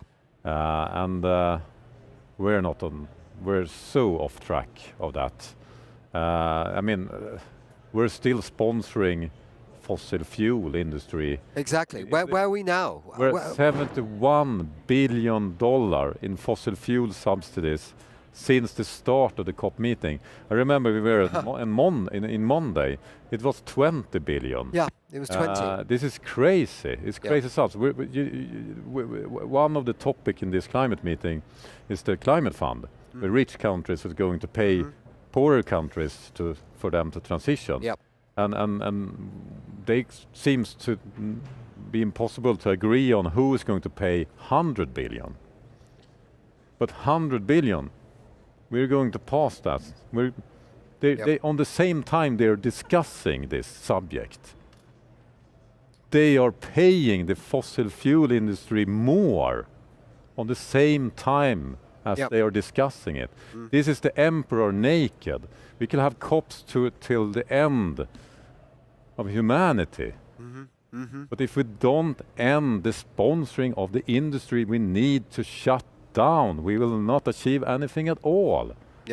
Or at the very, very worst, or the very least, it's going to slow us down incredibly. It's going to happen anyway. But hey, we don't have time. Yes, exactly. So we don't have time to wait for it. That's why we need to end it sooner. Yeah, exactly. We need to end it today. And I think that Mats Pelbäck-Sharp from Ericsson, he put it so well yesterday, because it's kind of easy to get very negative when you see those numbers ticking up and ticking up and ticking up, to be depressed. But Mats put this in a very, very great way. And that was, hey, those numbers is really easy to get rid of. And if we do that, we have all those pledges, we have all those pressure, we have the solutions, and it will be so fast. And getting rid of those could be the big tipping point. And lastly, maybe the best comment here today was from our great audience that say this: people power will always win. Exactly. And great. That's going to happen. Thank you very much indeed for watching We Don't Have Time live from the COP26. And before we go, I think we have some music.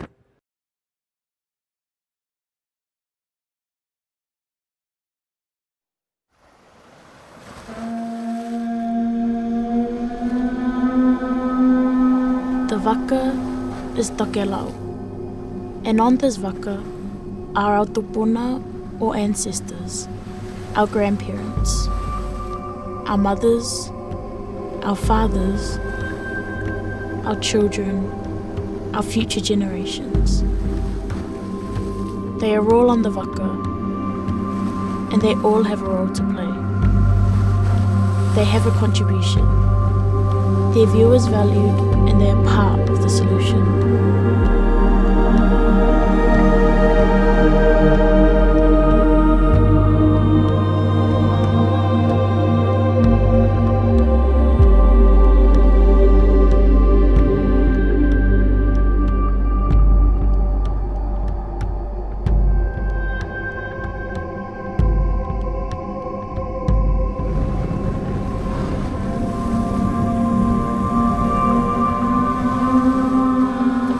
Tokelau is our ancestral home. We are a territory of New Zealand in the South Pacific. Our nearest neighbours are Samoa, 500 kilometres to the south, and Tuvalu, more than 1,000 kilometres to the west. We are a Pacific community leading by example to save our home for current and future generations. Supported by science, our neighbours, and New Zealand, we live and work together by our traditions. We strive to keep Tokelau alive, thriving, and healthy, now and long into the future.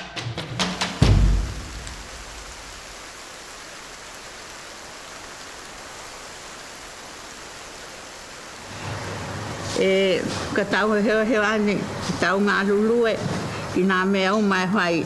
Te o langa whia nā takitakinga na whai mai ai ki mātou, nā ola mai ai ki mātou, ma takitaki mai ai no ki mātou. Ko nā nganuku, te nganuku la mai e nā ola mai ai, Tokelau, ne? Te aloha, he aloha ne, hai mea hakatahi.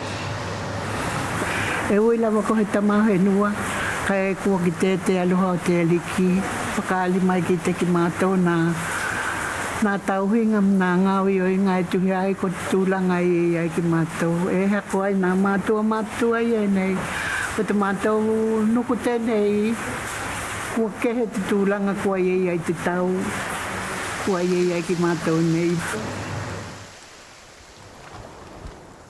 So you can see that around it we live climate change. We are known as a New Zealand territory, but like Tonga, like Tuvalu, like Samoa, we have challenges that are different from New Zealand. So that's why it's very important for us to have a say, to let the world that we are living with this, the impacts of climate change.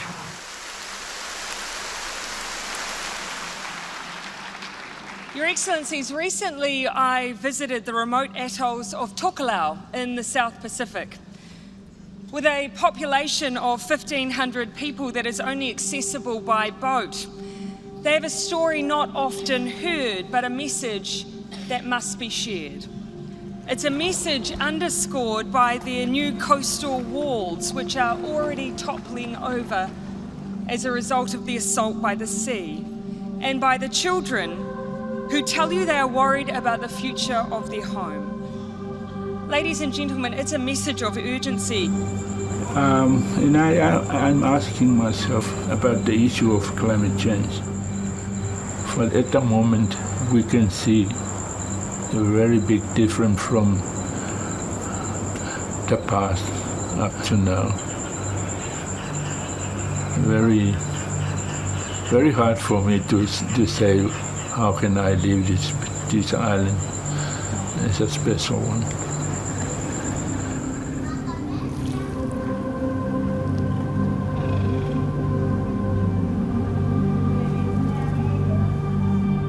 Despite its small footprint, Tokelau is at the front line of climate change.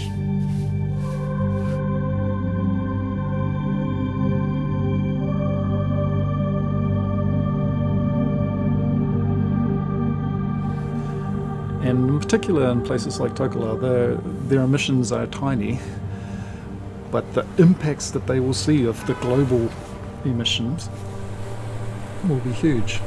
So since the Industrial Revolution, we've actually almost doubled, not quite doubled yet, the carbon dioxide concentration in our atmosphere, and that's having a significant impact on our climate. As a global community, it's obvious that we need to make big effort to reduce our emissions of greenhouse gases. So in 2017, Tokelau endorsed its climate change strategy called Living with Change.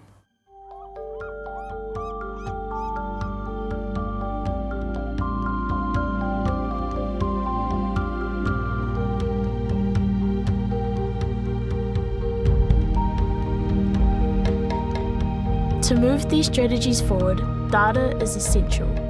This includes the creation of an inventory of Tokelau's greenhouse gas emissions. Through its mitigation strategy, Tokelau aims to further reduce its already low carbon emissions. Tokelau is really leading in terms of trying to establish a realistic greenhouse gas inventory. So after doing all the consultation with the villages, going about identifying all the data that we required, we then put it into the testing out using the guidelines from the IPCC to come up with Tokelau's greenhouse gas inventory. And of course, what we found is the energy sector, basically power, electricity generation, is by far the most critical one for Tokelau. Tokelau switched to solar power in 2012 and made the headline for its renewable energy. Tokelau does not sit back and wait for things to happen.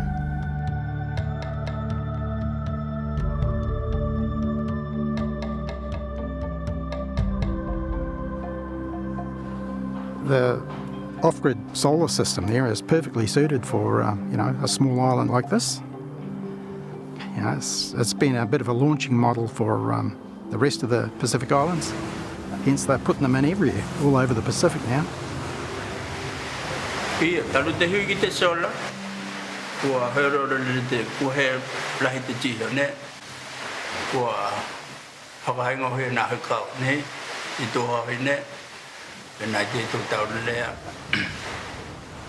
Renowned for our success with solar energy, Tokelau is now transitioning to a hybrid system that combines both solar and wind generation. Taukila Ia, ni ka hai moni ngā lua te ili he ni ngā lahi tēnā ki te solar. It's just a backup system. It's on a sunny day, you don't need it. But we do, believe it or not, we do get windy days, and they do go on and on. I've forgotten the term. I'll think of it shortly. Islands in the wind, yeah. They don't call it islands in the wind for nothing, yeah.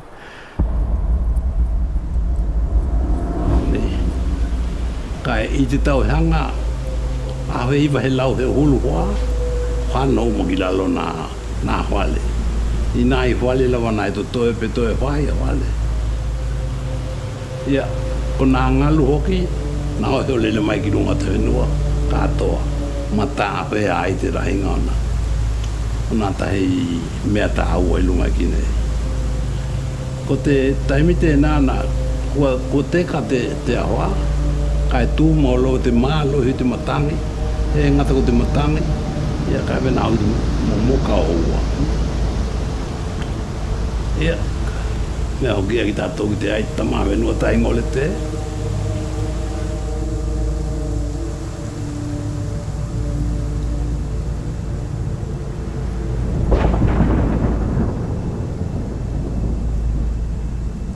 As the climate crisis intensifies, so too does the likelihood of catastrophic weather events in the Pacific.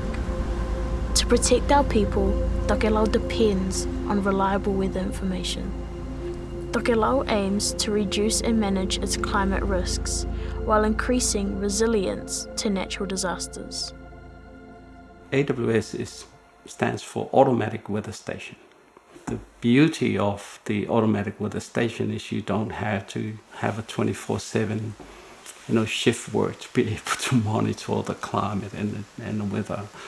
Again, it's come down to data. Tropical data is critical to early warnings of any storm that will strike Tokelau. It's critical in terms of to enable people to prepare for the storm, because we have no mountains to run to in terms of a tidal wave or a storm surge.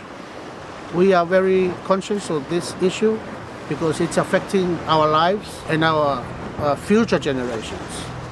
When I grew up, there were small islands existed, but now you see nothing there. Kona o te tai e whanu ki roto. Te tai halo whanu ki roto I nā tai ngalu ni. E tā ua lele la nā waenga I e nei ni te hunga te tau. Kai ke ilo me hoki tangata I e kakaloha toke lau kahi e pākina taimia nā tai ngalu. Ia ko te tali ngalu kua nā he tali ngalu lawa ke pui e te whenua, ni? Ia ko te mahuanga tali ngalu na hai ke pui e nā tai e ngalu. Wa e lo mo ki tātou ko te tai e hiki lawa te tai, ni ki te taua e hui mai te. Nā mo ko ngalawa ke. Te lahi te hia mauni heo ani tino aloha mai ki tātou te mahenua.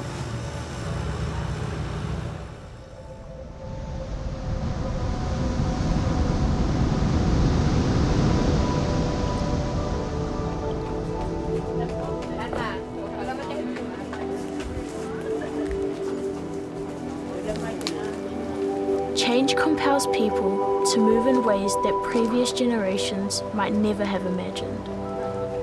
In Tokelau, this means preparing ourselves to face an uncertain future while maintaining a connection with our culture and with the traditional customs of our people.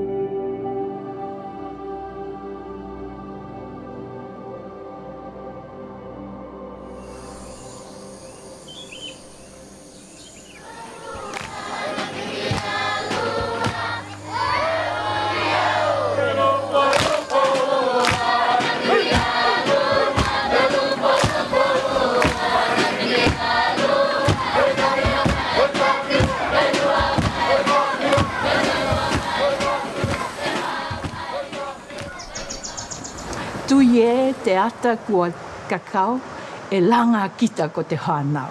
We see the future, we rise for the children. That expresses resilience in terms of collectiveness. Our school here has been particularly strong in what we call context-embedded learning, which is learning that looks at a real-life context. And then the students have the freedom to investigate what is the issue, how is it affecting us, who's being affected, what are the impacts, what's the cost, and so forth. So I'll give you a specific example. One key context that the students looked at was how healthy is our reef. They learned that their reef is not healthy.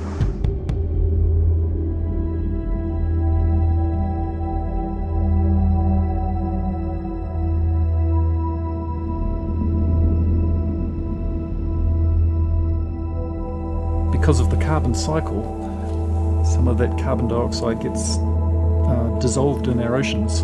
The result of that absorption is that the ocean is actually becoming more acidic.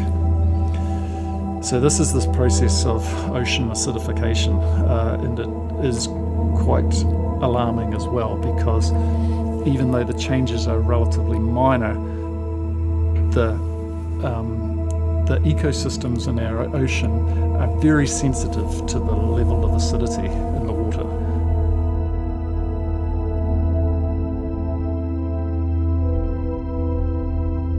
Corals are very sensitive to warm waters. And one interesting property of corals is that they form a symbiosis with an algae. And together, as a team, what they're able to do is be much more productive. If the water temperature increases too far, it destabilizes the symbiosis between these two partners. And so when the algae is gone, the coral dies. It goes beyond just the physical structure. It's also all the fish that may eat the coral, that live on the coral. It's all of the ecosystem services that coral reefs provide are then compromised, because the corals really are the foundation. And it can destabilize the ecosystem if too much coral death occurs. But the long-term goal is to reduce emissions so that corals can recover on their own. We can only benefit from working together and bringing cultural knowledge and scientific knowledge together as one. Like long-term traditional cultural knowledge that can inform us about what the ecosystem was like before we started to affect it.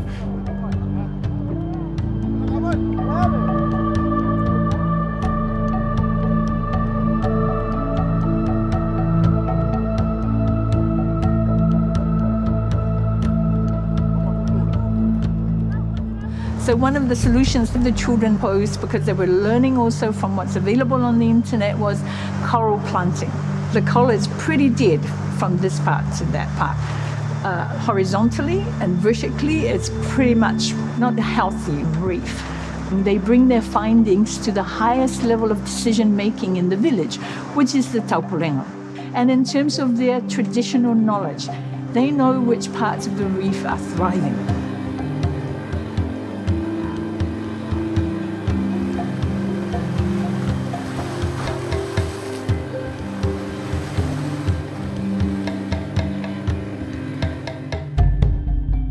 Hako, ko te lahinga nā i ka ake nei, ku tau he maua ni, e mehelo nā i ka heopo. Nā i te tule, e mehelo te tule wa heiga e hepo heo i ki nei ni. Ka i hoki nā i ka hou kukitea, he ni ka nai ki te mumua ni. Decisions on protecting the corals and to ensure we had enough fish for food security. Because fish is our main source of food in Tokelau. We heavily rely on fish to survive on this isolated island. Ko nā tautai hoki Tokelau pupoto lele de moana ni. I lato I loa hoi ngā au, tako hoki hoki moana, hai e au te moana ni. E huhula wala e lato, pe olu ki moana, pe he ai. Tokelau ko te lato te mei nai e wai Tokelau ko nā waka tie nei ni.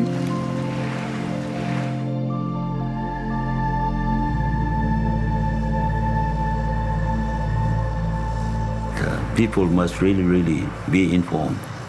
They can have their own opinions, but They have to consider what the scientists say. It's not a one-person thing. It's a collective responsibility for our children and for the whole world, I think. We come to realize, to strengthen our traditional knowledge, we need the science. And that is how we can work with the outside world. We are part of something bigger than Tokelau. Why are we doing it for what is the purpose? Do we hope to leave anything behind? For who? For a continued existence. It's important that we do these things. It's a legacy that was left behind. And it's our role to continue that, to create a safer place for our children and for those that are yet to come.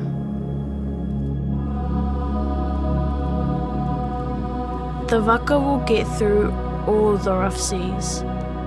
Our elders are at the stern. They will keep everything calm. The hatupai will provide and look after our young people. The aomanga, or the able-bodied, our church leaders, our teachers in the classroom. Every member of the community is looked after. The waka will have everyone on board. It is a collective responsibility.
E.ON.